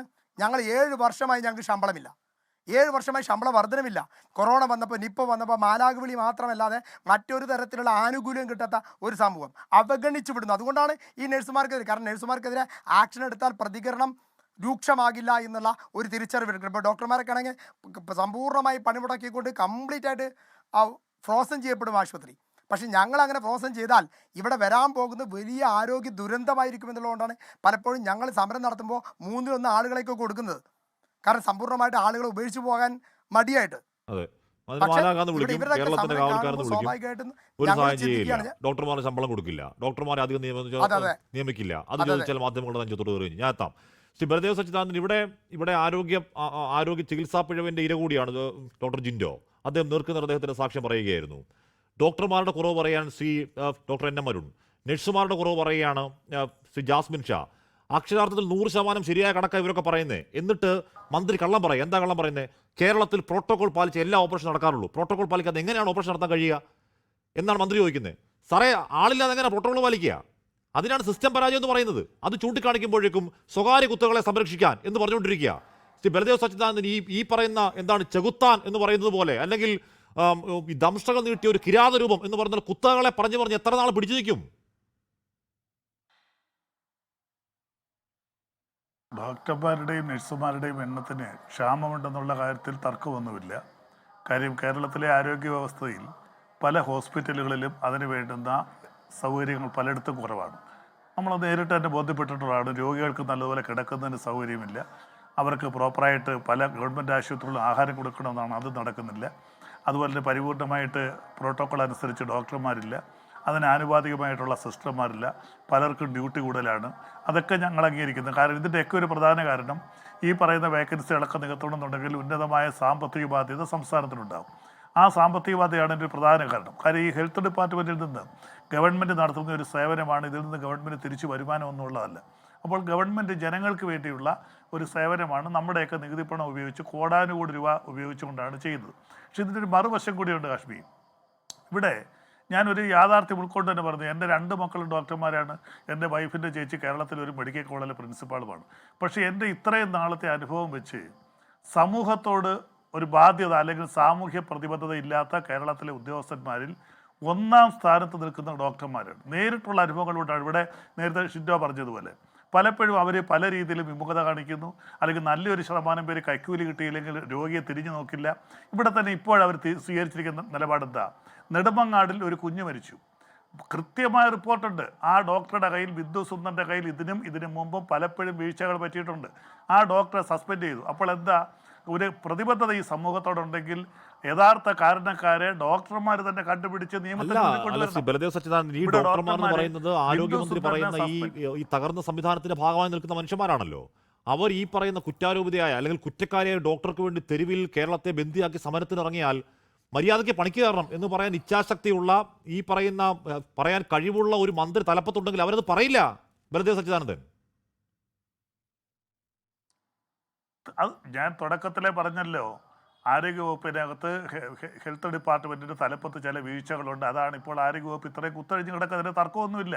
കേരളത്തിലെ മൊത്തത്തിലുള്ള ആരോഗ്യവകുപ്പിൽ ഇങ്ങനെയുള്ള പോരായ്മകളുണ്ട്. പക്ഷേ അത് മുതലെടുത്തുകൊണ്ട് സമൂഹത്തോടെ ബാധ്യത കാണിക്കേണ്ട ഒരാൾ MBBS പാസ്സാകുമ്പോൾ ഗവൺമെൻറ് എത്ര ലക്ഷം രൂപ ചിലവാകുന്നത്, MD പാസ്സാകുമ്പോൾ എത്രയോ കോടി രൂപ ചിലവാകുന്നത്, ഉന്നതമായ ശമ്പളവും മറ്റുള്ളവരെക്കാൾ കൂടുതലായിട്ട് സ്റ്റാർട്ടിങ്ങിൽ തന്നെ ഒരു MBBSകാരന് 1 ലക്ഷത്തോടടുത്ത രൂപ ശമ്പളം കൊടുത്താണ് MBBSകാരനെ തന്നെ പോസ്റ്റ് ചെയ്യുന്നത്. പിന്നീട് ശമ്പളം കൂടിപ്പോൾ, തുടക്കത്തിലുള്ള ശമ്പളം ഞാൻ പറഞ്ഞത്. അപ്പം തീർച്ചയായിട്ടും ചിലപ്പോൾ ഓവർ ടൈമൊക്കെ വർക്ക് ചെയ്യേണ്ടി വരും. അതിനകത്തോട് ഞാനും കുറച്ചാൾ ഗവൺമെൻറ് സർവീസ് ജോലി ചെയ്ത് രാജിവെച്ച ഒരാളാണ്. അപ്പോൾ ഇതൊക്കെ നമ്മുടെ ഡ്യൂട്ടിയുടെ, അത് സമൂഹത്തോടുള്ളൊരു ബാധ്യതയാണ്. ഒരു ഉദ്യോഗസ്ഥൻ സമൂഹത്തോട് കാണിക്കേണ്ട ഒരു ബാധ്യതയുടെ ഭാഗം മാത്രമാണ്. അപ്പം തീർച്ചയായിട്ടും ഇപ്പോൾ തന്നെ എന്താണ് അവർ പറഞ്ഞ, ആറ്റുകാൽ പൊങ്കാല സമയത്ത് ഞങ്ങൾ OP ബഹിഷ്കരിക്കും. എന്തെങ്കിലും ഒരു സാമൂഹ്യ പ്രതിനിധി ഉണ്ടെങ്കിൽ ഒരു ഡോക്ടർക്ക് പറയാൻ പറ്റുന്നതാണ്. ഏറ്റവും കൂടുതൽ സമൂഹമായി ബന്ധപ്പെട്ട് നിൽക്കേണ്ടത് മറ്റു ഒരു വകുപ്പ് വരെയല്ല. നമ്മുടെ ഏറ്റവും പ്രധാനമെന്ന് പറയുന്നത് നമ്മുടെ ആരോഗ്യമാണ്. ആരോഗ്യം നിലനിർത്തേണ്ടതാണ് ഡോക്ടർമാർ. ഒരു സംസ്കൃത ശ്ലോകമുണ്ട്, അത് ഞാനിവിടെ ചെല്ലുന്നില്ല. കാരണം ബാക്കിയെല്ലാം നമുക്ക് നശിപ്പിച്ചാൽ അവസാനം നമ്മുടെ ആരോഗ്യം എടുക്കുന്നതായിരിക്കും ഡോക്ടർ എന്നൊരു സംസ്കൃത ശ്ലോകം പറയുന്നുണ്ട്. അത് ഞാനിവിടെ ചെല്ലുന്നില്ല. അപ്പോൾ അത് ആരോഗ്യമല്ല, നമ്മുടെ ജീവിതം, സമ്പത്തും ജീവനും എല്ലാം കൂടി ഒരുമിച്ചെടുക്കുന്നത് ഇപ്പോഴത്തെ ആരോഗ്യവകുപ്പാണ്, അല്ലെങ്കിൽ ഡോക്ടർമാരാണെന്നൊരു സംസ്കൃതത്തിൽ മഹത്തായ ഒരു ശ്ലോകമുണ്ട്. ബാക്കി ചിലർ സമ്പത്തെടുക്കും, ചിലർ ആരോഗ്യമെടുക്കും, ഇതെല്ലാം കൂടി ഒരുമിച്ചെടുക്കുന്നത് ഒരു വകുപ്പാണ്. അപ്പം ആ പ്രതിബദ്ധത ഇല്ലാത്തത് കൊണ്ടാണ് സമൂഹത്തോടെ എന്നെ പഠിപ്പിച്ച് ഡോക്ടറാക്കിയത് സംസ്ഥാന ഗവൺമെൻറ്റാണ്, അല്ലെങ്കിൽ സംസ്ഥാന ഗവൺമെൻറ്റിന് കേരളത്തിലെ ജനങ്ങൾ കൊടുക്കുന്ന നികുതി പണം കൊണ്ടാണ്. ആ ഒരു ബോധ്യവും ബാധ്യതയും ഇല്ലാത്തതുകൊണ്ടല്ലേ ഞങ്ങൾ ആറ്റുകാൽ പൊങ്കാല ലക്ഷക്കണക്കിന് ആൾക്കാർ വരുന്നൊരു പരിപാടിയല്ലേ ഇത്. അവിടെ വരുമ്പോൾ ഞങ്ങൾ OP ബഹിഷ്കരിക്കും. ശരിയാണ്, നേരത്തെ ഷിൻഡോ പറഞ്ഞില്ല, ആരാണ് ഈ ഗവൺമെൻറ് ആശുപത്രിയിൽ വരുന്നത്? ഇവിടുത്തെ പണക്കാരനാണ് ഗവൺമെൻറ് ആശുപത്രിയിൽ വരുന്നത്. പണക്കാരിലൂടെ കോടിക്കണക്കിന് രൂപ ചിലവാക്കി ഇട്ടിരിക്കുന്ന ഹോസ്പിറ്റലുകളുണ്ട്, അവിടെ ചികിത്സിക്കാൻ പോകുന്നു. ഇവിടെ ഗവൺമെൻറ് ആശുപത്രിയിലേക്ക് വരുന്നത് സമൂഹത്തിലെ ഏറ്റവും കൂടുതൽ സാമ്പത്തികമായി ബുദ്ധിമുട്ടുള്ള ആളാണ്. പലരും നമുക്കറിയാം മണിക്കൂറുകളോളം ക്യൂ നിന്നാണ് ഡോക്ടറെ കാണുന്നത്. അത് ഡോക്ടറുടെ കുറ്റമല്ല, ഡോക്ടർമാരുടെ എണ്ണത്തിലെ കുറവാണ്. പക്ഷേ ആ കുറവുകൾ മറ്റുള്ളവർ പരിഹരിച്ചുകൊണ്ട് മുന്നോട്ട് പോകുമ്പോഴാണ് ഡോക്ടർ അവരുടെ ബാധ്യത കാണുന്നത്. പക്ഷേ നഴ്സുമാരെ ഞാൻ കുറ്റം പറയുന്നില്ല. അവർ പലരും 8 മണിക്കൂർ തോന്നുന്നത് 10ഉം 12ഉം മണിക്കൂർ ഡ്യൂട്ടി ചെയ്യുന്നതിന് നമുക്കറിയാം. എന്നാൽ ചില ഡോക്ടർമാരുണ്ട് ആ ബാധ്യത ഉൾക്കൊണ്ടുകൊണ്ട് വളരെ രാവിലെ മുതൽ തന്നെ വൈകിട്ട് വരെ ജോലി ചെയ്യുന്ന കുറച്ച് ഡോക്ടർമാരുണ്ട്. അതില്ലെന്ന് ഞാൻ പറയുന്നില്ല. പക്ഷേ ആ സമൂഹത്തിനും കൂടെ പേരുദോഷമായി നിൽക്കുന്നത് ബിന്ദു സുന്ദറിനെ പോലുള്ള കുറേ ഡോക്ടർമാരാണ്. അവരെ ഒറ്റപ്പെടുത്താൻ ഡോക്ടർ സമൂഹം തന്നെ തയ്യാറാകണം. അവർക്ക് വേണ്ടി തലപ്പത്ത് വേണം. അങ്ങനെയാണെങ്കിൽ ആ കമാൻഡിംഗ് പവർ ഉള്ള ഒരു ആരോഗ്യമന്ത്രിയാണെങ്കിൽ ഇതൊന്നും സംഭവിക്കില്ല. ജനത്തെ വെല്ലുവിളിച്ച് ഒരു സംഘടനയും യുദ്ധം പ്രഖ്യാപിക്കില്ല. ശ്രീ ബലദേവ്, ശ്രീ ജിൻഡോ ഇവിടെ LDF-ലെ ചെറിയൊരു ഘടകകക്ഷിയാണ് RSPയുടെ ഒരു ഫ്രാക്ഷൻ. ശ്രീ ബലദേവ് സച്ചിദാനന്ദൻ, അദ്ദേഹം നേരത്തെയും ചർച്ചകൾ വരാറുണ്ട്, സർക്കാരിന് വേണ്ടി ആഞ്ഞു വാദിക്കാറുണ്ട്, LDF-ന് വേണ്ടി ആഞ്ഞു വാദിക്കാറുണ്ട്. സംയമനത്തിന്റെ ഭാഷ മാത്രമേ എത്ര പ്രൊവോക്ഡ് ചോദ്യം ഉണ്ടായാലും അദ്ദേഹത്തിന്റെ സമചിത്തയുടെ ഭാഷ കൊണ്ട് സംസാരിച്ചിട്ടില്ല. ജിൻഡോ, ശ്രീ ബലദേവ് പറയുന്നു ആരോഗ്യവകുപ്പ് കുത്തഴിഞ്ഞു കിടക്കുകയാണ്. അദ്ദേഹം അതിന്റെ സകല കോൺസിക്വൻസസും അറിഞ്ഞുകൊണ്ട് പറയുന്നതാണ്. ആൾക്കാർ പറഞ്ഞു തുടങ്ങുന്നുണ്ട്. ശ്രീ ജിൻഡോ, ഇവിടെ P രാജീവ് ഡാവോസിൽ പോകുന്നുണ്ട് എന്ന നിക്ഷേപം സ്വീകരിക്കാൻ, ഇവിടെ അസന്റ് എന്ന് പറയുന്ന സംഘം നടന്ന നിക്ഷേപം സ്വീകരിക്കാൻ, എന്നിട്ട് ആശുപത്രികളുടെ നിക്ഷേപം മാരകമായ പ്രശ്നമാണെന്ന് പറയുകയാണ്. ഇരട്ടത്താപ്പ് തുറന്നു കാണിക്കാൻ നിങ്ങൾക്ക് പറ്റാത്തത് എന്താണ് ജിൻഡോ? അല്ല അശ്വിൻ, ഞങ്ങൾക്കത് കൃത്യമായിട്ട് പറ്റുന്നുണ്ട്, അത് ജനങ്ങൾക്ക് മനസ്സിലാകുന്നുമുണ്ട്. പക്ഷേ ഞങ്ങൾ പറയുന്നത് നുണയാണെന്നാണ് ഇവരുടെ ക്യാമ്പയിൻ നടക്കുന്നത്. പക്ഷെ ഞങ്ങൾ പറയുന്നത് നുണയാണെങ്കിൽ ഇപ്പോൾ ഈ ചർച്ചയിൽ പങ്കെടുക്കുന്ന ശ്രീ ബൽദേവ് തന്നെ അത്തരത്തിൽ ചില കാര്യങ്ങൾ സമ്മതിക്കുന്നുണ്ടല്ലോ, ആരോഗ്യവകുപ്പിന് വീഴ്ചയുണ്ട് എന്ന് സമ്മതിക്കുന്നുണ്ടല്ലോ. ബൽദേവിന് വേറെ അപകടമൊന്നും പറ്റാതിരിക്കട്ടെ, ഇന്നോവ വീട്ടിൽ ചെല്ലാതിരിക്കട്ടെ എന്നുള്ള ആശംസ മാത്രമേ ഉള്ളൂ. അദ്ദേഹത്തെ പോലെ പൊതുവേ താങ്കൾ പറഞ്ഞതുപോലെ അദ്ദേഹം ചർച്ചയിൽ വളരെ മാന്യമായിട്ട് റെസ്പോണ്ട് ചെയ്യുന്ന ഒരാളാണ്. നമ്മളെ എതിർക്കുമ്പോൾ പോലും അങ്ങനെ ഇരിക്കും തന്നെ അദ്ദേഹം പറഞ്ഞ കുറേ കാര്യങ്ങൾ യാഥാർത്ഥ്യബോധം മനസ്സിലാക്കിക്കൊണ്ടാണ് ഈ വിഷയത്തെ അദ്ദേഹം സംസാരിക്കുന്നതെന്ന് ഞാൻ വിചാരിക്കുന്നു. ഞാൻ ചോദിക്കട്ടെ കാശ്മി, ഇന്നത്തെ ചർച്ചയിൽ CPM പ്രതിനിധികൾ പങ്കെടുക്കാത്തതാണോ, നിങ്ങൾ വിളിക്കാത്തതാണോ? വിളിച്ചു കിട്ടാത്തതാണ്. ഞാൻ ചോദിക്കുന്ന കേരളത്തിലെ സിസ്റ്റത്തിന്റെ പിഴവാണെന്നാണ് ആരോഗ്യമന്ത്രി MV ഗോവിന്ദനും സജി ചെറിയാനും ഒക്കെ പറയുന്നത്. സജി ചെറിയാൻ പറഞ്ഞ് കുറച്ചുകൂടി കടുത്തിയാ, ഇന്നലെയും സംഭവിച്ചിട്ടുണ്ടാവും, ഇന്നും സംഭവിക്കും, നാളെ സംഭവിക്കുന്നു. പിഴവേ സ്വന്തം മക്കളല്ലല്ലോ ചികിത്സയ്ക്ക് പോയിട്ട് കൈ മുറിച്ച് മാറ്റേണ്ടത്, സ്വന്തക്കാരുടെ ആരും വയറ്റിലല്ലോ കുത്തി വെക്കട്ടെ. ആർക്കും സംഭവിക്കാതിരിക്കട്ടെ. പക്ഷേ ഞാൻ പറഞ്ഞ ആർക്കും സംഭവിക്കാൻ പാടില്ല. പക്ഷേ ഇത് പറയുന്നത് നാട്ടുകാരെ കുറിച്ചിട്ടാണ്.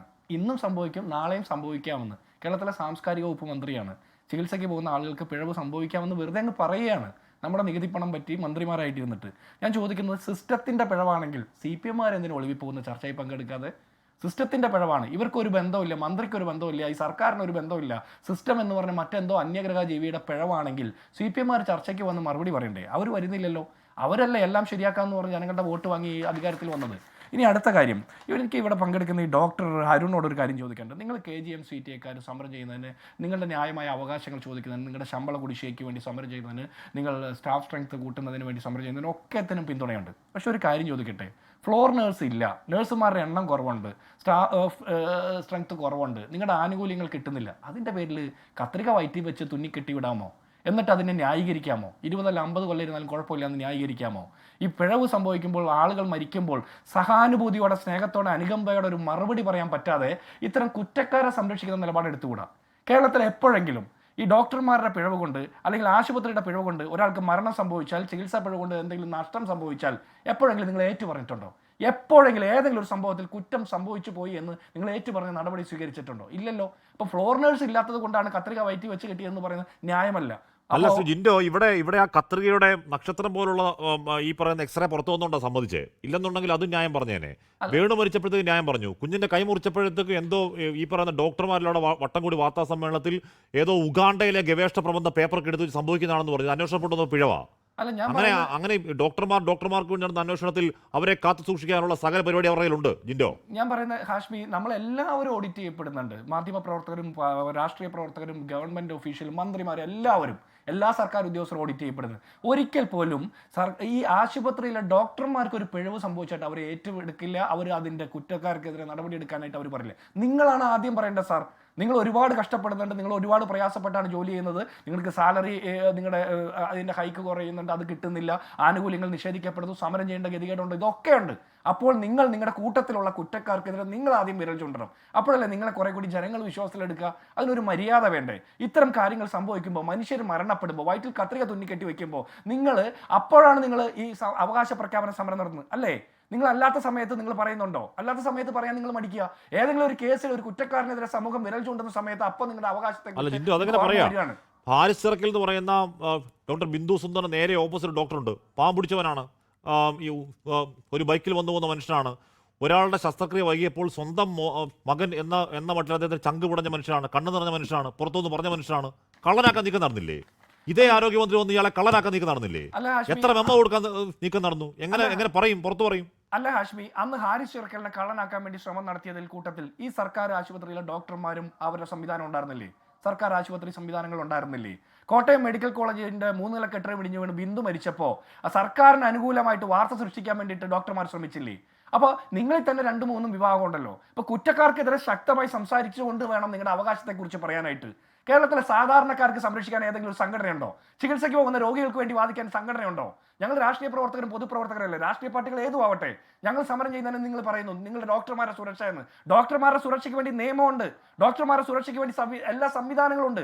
രോഗികളുടെ സുരക്ഷയ്ക്ക് വേണ്ടിയിട്ട് എന്ത് സംവിധാനമുണ്ട് സാറേ? അപ്പോൾ നിങ്ങൾ ഈ ആളുകൾ ഈ ചികിത്സാ പിഴവിൽ മരണപ്പെടുമ്പോൾ ആളുകൾക്ക് ഇതുപോലെയുള്ള നഷ്ടങ്ങൾ സംഭവിക്കുമ്പോൾ, അവരുടെ ജീവിതത്തിൽ തന്നെ ജീവിതകാലം മുഴുവൻ അനുഭവിക്കേണ്ട പിഴവുകൾ സംഭവിക്കുമ്പോൾ നിങ്ങൾ ന്യായീകരിക്കാൻ പാടില്ല. ഇനി ഒരു കാര്യം കൂടി ഹാഷ്മി, നമ്മൾ 1-ാം സ്ഥാനത്താണെന്നാണ് നമ്മുടെ സർക്കാർ പറയുന്നത്. 1-ാം സ്ഥാനത്താണ് കുറേ കാലങ്ങളായിട്ട്. അത് നമ്മുടെ കേരളീയരുടെ ജീവിത രീതി, നമ്മുടെ ഭക്ഷണ രീതി, നമ്മുടെ ചികിത്സാ രീതി, നമ്മുടെ ചികിത്സാ അവബോധം, രോഗം വന്ന ആശുപത്രി പോകണം എന്നുള്ള ബോധം, അത് പതിറ്റാണ്ടുകളായിട്ടുള്ളതാണ്. അത് ഇവരാരും സംഭാവന ചെയ്ത PR എക്സസൈസിലൂടെ KSRTCയിൽ മറ്റേ പരസ്യം എഴുതി വെച്ചതുകൊണ്ടല്ല. രോഗം വന്നാൽ ആശുപത്രി പോകണം എന്നുള്ള സാമാന്യ ബോധം മലയാളിക്കുണ്ടായത്. അപ്പോൾ ഇതെല്ലാം കൂടി സൃഷ്ടിച്ചതാണ് കേരളത്തിന് 1-ാം നമ്പർ. എന്നിട്ട് പറയാ പ്രോട്ടോകോൾ പാലിച്ച കേരളത്തിലെ എല്ലാ ആശുപത്രിയും പ്രവർത്തിക്കുന്നതെന്ന്. അവിടെ ആരോഗ്യമന്ത്രിയോട് നമുക്ക് വിയോജിപ്പുണ്ട്. ഉത്തരവ് ഇറക്കാൻ പറ്റുമോ? WHO പ്രോട്ടോകോൾ പാലിച്ച് മാത്രമേ സർജറി നടത്താൻ പറ്റുള്ളൂ. ഉത്തരവ് ഇറക്കാൻ പറ്റില്ല. കാരണം എന്താ? അവിടെ ആവശ്യത്തിന് സ്റ്റാഫ് സ്ട്രെങ്ത് ഇല്ല. ആ ഉത്തരവ് ഇറക്കിയാൽ പിന്നെ നാളെ മുതൽ ഡോക്ടർമാരെയും നഴ്സുമാരെയും തലയിൽ പഴിചാരിക്കൊണ്ട് പോകാൻ പറ്റില്ല. അപ്പോൾ സിസ്റ്റം എന്ന് പറഞ്ഞാൽ ആരോഗ്യ വകുപ്പ് മന്ത്രി തൊട്ട് താഴെ തട്ടിൽ വരെയുള്ള മുഴുവൻ സംവിധാനങ്ങളും കൂടി ചേരുന്നതാണ്. ഇതിന്റെ നേട്ടങ്ങൾ കിട്ടുമ്പോൾ ആരോഗ്യമന്ത്രി പോയി ഇളിച്ചു കൊണ്ടുപോയി അവാർഡ് മേടിക്കും. ആ കോട്ടങ്ങൾ സംഭവിക്കുക സിസ്റ്റത്തിന്റെ ആണെന്ന് പറഞ്ഞ് തള്ളിക്കളയും. അത് ശരിയല്ല. 1-ാം നമ്പർ സമ്മാനം കിട്ടുമ്പോഴൊക്കെ മന്ത്രിക്കും ഈ സർക്കാരിനും എന്തെങ്കിലും കോട്ടം സംഭവിച്ച് മനുഷ്യർ മരണപ്പെടുമ്പോൾ അത് മറ്റാരുടെയാണ്? സിസ്റ്റത്തിന്റെ ആണെന്ന് പറയുന്നു. ഇനി അടുത്തത് നഴ്സുമാരുടെ റെസ്പോൺസിബിലിറ്റി ആണെന്ന് പറയുന്നു. ഞാൻ ചോദിക്കട്ടെ, ഈ കേരളത്തിൽ നടന്നിട്ടുള്ള എല്ലാ ഇത്തരത്തിലുള്ള മെഡിക്കൽ നെഗ്ലിജൻസിന്റെയും ഉത്തരവാദിത്തം പേരേണ്ടി വരുന്നത് നഴ്സുമാർക്കാ. കോഴിക്കോട് മെഡിക്കൽ കോളേജിൽ ICUയിൽ ഒരു വൃത്തികെട്ടവൻ പീഡിപ്പിച്ചു, സർജറി കഴിഞ്ഞു കിടന്ന ഒരു രോഗിയെ, സർക്കാർ അനുകൂല സർവീസ് സംഘടനയുടെ നേതാവാ. എന്നിട്ട് ആർക്കെതിരെ നടപടിയെടുത്തെന്ന് അറിയാം? സർക്കാർ ആ അതിജീവിതയോടൊപ്പം അവസാനം വരെ അടിയുറച്ച് നിന്ന ഒരേ ഒരാൾ അവിടുത്തെ ഹെഡ് നേഴ്സാ. ആ ഹെഡ് നേഴ്സിനെ ഇടുക്കിയിലേക്ക് ട്രാൻസ്ഫർ ചെയ്തു. അവർ അവസാനം ഹൈക്കോടതി പോയി അനുകൂല ഉത്തരവ് വാങ്ങി വന്നപ്പോൾ 6 ദിവസക്കാണ് കോഴിക്കോട് മെഡിക്കൽ കോളേജിന്റെ വരാന്തയിൽ അവരെ ഇരുത്തിയത് ഈ സർക്കാർ. അപ്പോൾ ആരെ ഇവർ സംരക്ഷിക്കുന്നത്? കുറ്റക്കാരെയാണ് സംരക്ഷിക്കുന്നത്. 46ഓളം അന്വേഷണ റിപ്പോർട്ട് ഈ മന്ത്രി വാങ്ങി. എത്ര അന്വേഷണ റിപ്പോർട്ടിൽ നടപടി സ്വീകരിച്ചു? ഈ സർക്കാരിന്റെ കാലത്ത്, വീണ ജോർജിന്റെ കാലത്ത് മാത്രം 46 അന്വേഷണ റിപ്പോർട്ട് ക്ഷണിച്ചിട്ട് ഈ റിപ്പോർട്ട് വാങ്ങി പുഴുങ്ങി തിന്നാണോ ഇരിക്കുന്നത്? എന്ത് നടപടി സ്വീകരിച്ചെന്ന് പൊതുസമൂഹത്തോട് പറയണ്ടേ? നമ്മളല്ലേ നികുതി കൊടുക്കുന്നത്? ഇനി ഇവിടെ ഒരു കാര്യം കൂടി പറയാനുണ്ട്. ഹെൽത്ത് ഡിപ്പാർട്ട്മെന്റിന്റെ ഡയറക്റ്റ് ബെനിഫിറ്റ് ഇല്ലാന്ന് ബൽദേവ് സച്ചിദാനന്ദനോടുള്ള എല്ലാ ബഹുമാനം നിർത്തി പറയാം. നമ്മൾ ആരോഗ്യ രംഗത്തും വിദ്യാഭ്യാസ രംഗത്തും നടത്തുന്ന ഇൻവെസ്റ്റ്മെന്റ് ഡയറക്റ്റ് ബെനിഫിറ്റ് കിട്ടുന്നതല്ല, അതൊരു തലമുറയിലേക്ക് കൈമാറ്റം ചെയ്യപ്പെടുന്നതാണ്. ആളുകൾക്ക് നമ്മൾ സൗജന്യമായിട്ട് ആരോഗ്യം വിദ്യാഭ്യാസം കൊടുത്താൽ അവരുടെ ആരോഗ്യ എക്സ്പെൻസസ്, ചികിത്സാ എക്സ്പെൻഡിച്ചർ കുറഞ്ഞാൽ അവരുടെ കയ്യിലുള്ള നീക്കിയിരിപ്പ് പണം കൂടുകയും അത് സമൂഹത്തിൽ മറ്റു പല കാര്യങ്ങൾക്ക് ഉപയോഗിക്കപ്പെടുകയും ചെയ്യും. അതൊരു എക്കണോമിക് തിയറിയാണ്. അപ്പോൾ ആരോഗ്യ രംഗത്തും വിദ്യാഭ്യാസ രംഗത്തും സർക്കാർ പണം കൊടുത്ത് മാത്രമേ പരിപാടി നടത്താൻ പറ്റുള്ളൂ എന്ന് പറഞ്ഞാൽ അത് തെറ്റായ ന്യായമാണ്. അത് ക്യാപിറ്റലിസ്റ്റ് കൺസെപ്റ്റാണ്. അത് CPM പോലെയുള്ള അല്ലെങ്കിൽ ഈ പറഞ്ഞ ജനതാദൾ പോലെയുള്ള ലെഫ്റ്റ് എന്ന് അവകാശപ്പെടുന്ന ആളുകൾ ഭരിക്കുന്ന കാലത്ത് പറയേണ്ടതല്ല. അപ്പോൾ സൗജന്യമായിട്ട് ചികിത്സ കൊടുക്കേണ്ടതും വിദ്യാഭ്യാസം കൊടുക്കേണ്ടതും ഒരു വെൽഫെയർ സ്റ്റേറ്റിന്റെ ഉത്തരവാദിത്തമാണ്. അതിന്റെ ഇൻവെസ്റ്റ്മെന്റിന്റെ റിസൾട്ട് വരുന്നത് കുറെ കാലങ്ങൾക്ക് ശേഷമാണ്.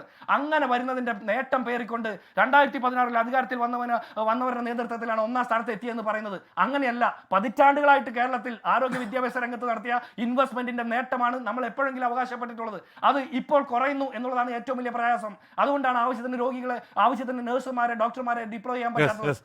എന്നിട്ട് മന്ത്രിമാർ പോകുന്ന സ്വകാര്യ ആശുപത്രിയിൽ അവർ ഒറ്റ കാര്യം കൂടി 2024 നവംബർ മാസത്തിൽ കേരളത്തിലെ മുഖ്യമന്ത്രിയുടെ ഒരു സ്റ്റേറ്റ്മെന്റ് ഉണ്ട്. എന്താണെന്ന് പറയാം ഹാഷ്മി, കേരളത്തിലെ ആരോഗ്യ രംഗം കണ്ട് കൊതിച്ചിട്ട് അതിസമ്പന്നന്മാർ പോലും ചികിത്സിക്കാൻ വേണ്ടിയിട്ട് കൊതിക്കുകയാണെന്നിട്ട് ആശുപത്രിയിൽ. എന്നിട്ട് പാവപ്പെട്ടവരുടെ പാർട്ടിയുടെ മുഖ്യമന്ത്രി പിണറായി വിജയൻ അമേരിക്കയിൽ പോകുന്നു. അദ്ദേഹത്തിന്റെ ചികിത്സ നടക്കട്ടെ, നല്ല ചികിത്സ കിട്ടട്ടെ. കേരളത്തിലെ മുഖ്യമന്ത്രി അതിന്റെ ഏറ്റവും നല്ല ചികിത്സ കിട്ടി ആരോഗ്യവാനായിരിക്കണം. കേരളത്തിന്റെ ആവശ്യമാണ്. കേരളത്തിന് അദ്ദേഹത്തെ ചികിത്സിക്കൽ കേരളത്തിന് ഉത്തരവാദിത്തമാണ്. അത് നടക്കട്ടെ, ഒരു കുഴപ്പമില്ല. മുഖ്യമന്ത്രി, മന്ത്രിമാരൊക്കെ സ്വകാര്യ ആശുപത്രിയിൽ പോട്ടെ, അവരുടെ ആരോഗ്യം നന്നായിട്ടിരിക്കട്ടെ, അവർക്ക് ഈ പറയുന്ന പോലെ വയറിനുള്ളിൽ കത്തരി വെക്കേണ്ട ഗതികേട് ഉണ്ടാവാതിരിക്കട്ടെ. എന്നിട്ട് പോകുന്ന കാർ ഇന്നോവ ക്രിസ്റ്റ, എല്ലാ സുഖസൗകര്യങ്ങളും ഫോണ്, ലാപ്ടോപ്പ്, മൈക്രോസോഫ്റ്റ് വിൻഡോ, എന്നിട്ട് പിന്നെ കുത്തക എന്ന് പറഞ്ഞുകൊണ്ടിരിക്കരുത്. അത് ഇരട്ടത്താപ്പ. ഞാൻ പിന്നെ അത് തന്നെ ചോദിക്കുകയാണ്. അല്ലെങ്കിൽ തന്നെ മെഡിക്കൽ കോളേജ് ഡോക്ടർമാർ ഇപ്പോൾ സമരത്തിലാണ്. നെടുമങ്ങാട് OP ഓൾറെഡി ബഹിഷ്കരണത്തിലാണ്. ഇല്ല മൊത്തം OP ബഹിഷ്കരിക്കാൻ ഡോക്ടർമാർ തീരുമാനിച്ചാൽ ഈ പാവം രോഗികൾ എവിടെ പോകുമെന്നാണ് ചെന്നമരുൺ ചെയ്യാവോ? അത് തന്നെയാണ് സർക്കാർ ആലോചിക്കേണ്ടത്. സർക്കാരിന് ഇത് ഇന്നലെ മിനിഞ്ഞാന്നോ തുടങ്ങിയ സമരപരിപാടിയൊന്നും അല്ലല്ലോ. മാസങ്ങളല്ല വർഷങ്ങളോളമായിട്ട് ഒരുപാട് നിവേദനങ്ങളും ഒരുപാട് ധർണകളും. തിരുവനന്തപുരത്തെ മൊത്തം അല്ലെങ്കിൽ സംസ്ഥാന മൊത്തം OP ബഹിഷ്കരണം ഈ ബിന്ദു സുന്ദർ നടപടി തുടർച്ചയാ.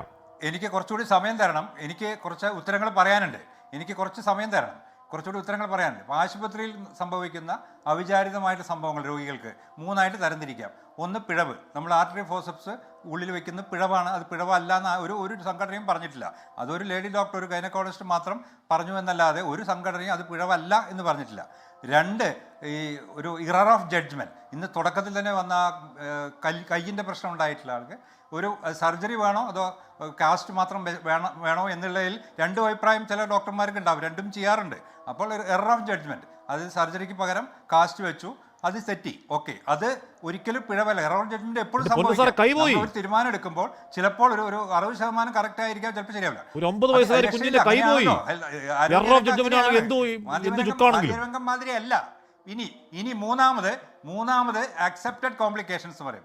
ആക്സെപ്റ്റഡ് കോംപ്ലിക്കേഷൻ നമ്മുടെ പുസ്തകത്തിൽ പറയുന്ന കോംപ്ലിക്കേഷൻസ് ആണ് 100-ൽ 1 അല്ലെങ്കിൽ 1000-ൽ 1 കോംപ്ലിക്കേഷൻ ആണ്. ഇപ്പോൾ ഗർഭസ്ഥ ശിശുവിൻ്റെ മരണം ഉണ്ടായിട്ടുള്ളത് ആക്സെപ്റ്റഡ് കോംപ്ലിക്കേഷൻ ആണ്. അത് തടയാൻ സാധിക്കുമായിരുന്നു എങ്ങനെയാണെങ്കിൽ ആ ഓപ്പറേഷൻ തിയേറ്റർ തൊട്ടടുത്ത് തന്നെ ഉണ്ടായിരുന്നെങ്കിൽ. സാധിക്കുമെന്ന് ഉറപ്പില്ല കേട്ടോ, പക്ഷെ സാധിക്കുമായിരുന്നു ചിലപ്പോൾ. പക്ഷെ അതില്ലാത്തതുകൊണ്ട് എന്തായാലും ഒരു രക്ഷയുണ്ടായില്ല. അപ്പോൾ അങ്ങനെ 3 തരത്തിലെടുക്കാം. പിഴവായിട്ട് തന്നെ നമ്മൾ കാണണം. എറർ ഓഫ് ജഡ്ജ്മെൻറ്റും കോംപ്ലിക്കേഷൻസും അത് ഒരു തെറ്റായിട്ട് പറയാൻ പറ്റില്ല. അത് ഇനി വരാതിരിക്കാൻ വേണ്ടി നമുക്ക് എന്തെങ്കിലും ചെയ്യാം. ഇപ്പം മെഡിക്കൽ കമ്മ്യൂണിറ്റി മുഴുവനായിട്ട് നമ്മൾ നടത്തുന്ന എല്ലാ ഈ മെഡിക്കൽ കോൺഫറൻസുകളിലും അല്ലെങ്കിൽ ടെക്സ്റ്റ് ബുക്കുകളിലും ഒക്കെ തന്നെ ഇങ്ങനെ ഈ എറർ ഓഫ് ജഡ്ജ്മെൻറ്റ് ഉണ്ടാവാതിരിക്കാം, എങ്ങനെ കോംപ്ലിക്കേഷൻസ് കുറയ്ക്കാമെന്ന് പഠിച്ചുകൊണ്ടിരിക്കുന്ന ആൾക്കാരാണ് നമ്മൾ. തുടർ വിദ്യാഭ്യാസം വരെ നടന്നുകൊണ്ടിരിക്കുന്ന ആളാണ്. പക്ഷെ അതിന് നമ്മളെ എന്താ പറയുക, ക്രിമിനൽ കുറ്റത്തിനായിട്ട് നമ്മളെ അതിന് വേണ്ടിയിട്ട് അറസ്റ്റൊക്കെ ചെയ്യാന്ന് പറഞ്ഞാൽ അത് വളരെ മോശമാണ്. സമൂഹത്തിന് തന്നെ ഇവിടെ പിഴവ് പറ്റുന്ന പോലീസുകാരനെതിരെ സസ്പെൻഷൻ ഉണ്ടാവും, ഈ നടപടിക്രമങ്ങൾ ഉണ്ടാവും. പിഴവ് പറ്റുന്ന ഒരു സിവിൽ ഉദ്യോഗസ്ഥനെതിരെ നടപടി ഉണ്ടാകും. പിഴവ് പറ്റുന്ന റേഷൻ കടക്കാനെതിരെ നടപടി ഉണ്ടാകും. പിഴവ് പറ്റുന്ന ഡോക്ടർമാർക്കെതിരെ മാത്രം ഒരു നടപടി പാടില്ല എന്ന് പറയൽ പേടിപ്പിക്കലല്ലേ കേരളത്തെ? നമ്മുടെ നികുതി പണത്തിന് ശമ്പളം വാങ്ങുന്നവരാ നിങ്ങൾ. തുടങ്ങിയാല് ഇവിടെ ഒരു ചികിത്സയും നടക്കാൻ പോകുന്നില്ല. നഷ്ടം സമൂഹത്തിനാണ്. എന്റെ അങ്ങയുടെ ഒക്കെ നികുതി പണത്തിന് ശമ്പളം കൊടുക്കുന്ന ഡോക്ടർമാര്, ബാക്കി സേവന മേഖല പോലും സേവന മേഖലയാത്. അവിടെ ഒരു പോലീസുകാരന് പിഴവ് പറ്റിയാൽ അന്വേഷണ വിധേയമായി ഡോക്ടർ ബിന്ദു സുന്ദറിനെതിരെ 1 അല്ല 3 പരാതികൾ അന്വേഷണ വിധേയമായി സസ്പെൻഷൻ ആകുമ്പോഴേക്കും കേരളത്തോട് തിരിഞ്ഞു ഞങ്ങൾ OP അടച്ചിടും എന്ന് പറഞ്ഞാൽ യുദ്ധപ്രഖ്യാപനമാണ്. ഡോക്ടർമാർക്ക് പിഴ വരുന്നുണ്ട്. ഡോക്ടർമാർക്ക് അല്ലെങ്കിൽ പിഴ വരുന്നുണ്ട്. പക്ഷേ അത് ക്രിമിനൽ കുറ്റമായിട്ട് ക്രിമിനലൈസ് ചെയ്ത് കഴിഞ്ഞാൽ, എറർ ഓഫ് ജഡ്ജ്മെന്റും നോൺ കോംപ്ലിക്കേഷൻസ് ക്രിമിനലൈസ് ചെയ്ത് കഴിഞ്ഞാൽ ഇവിടുത്തെ ചികിത്സാ രംഗം ആകെ അവതാളത്തിലാവുമെന്ന് സമൂഹം മനസ്സിലാക്കണം. ഇത് മാത്രം എനിക്ക് പറയാനുള്ളൂ. ഒരു പരിപാടിയാണ്.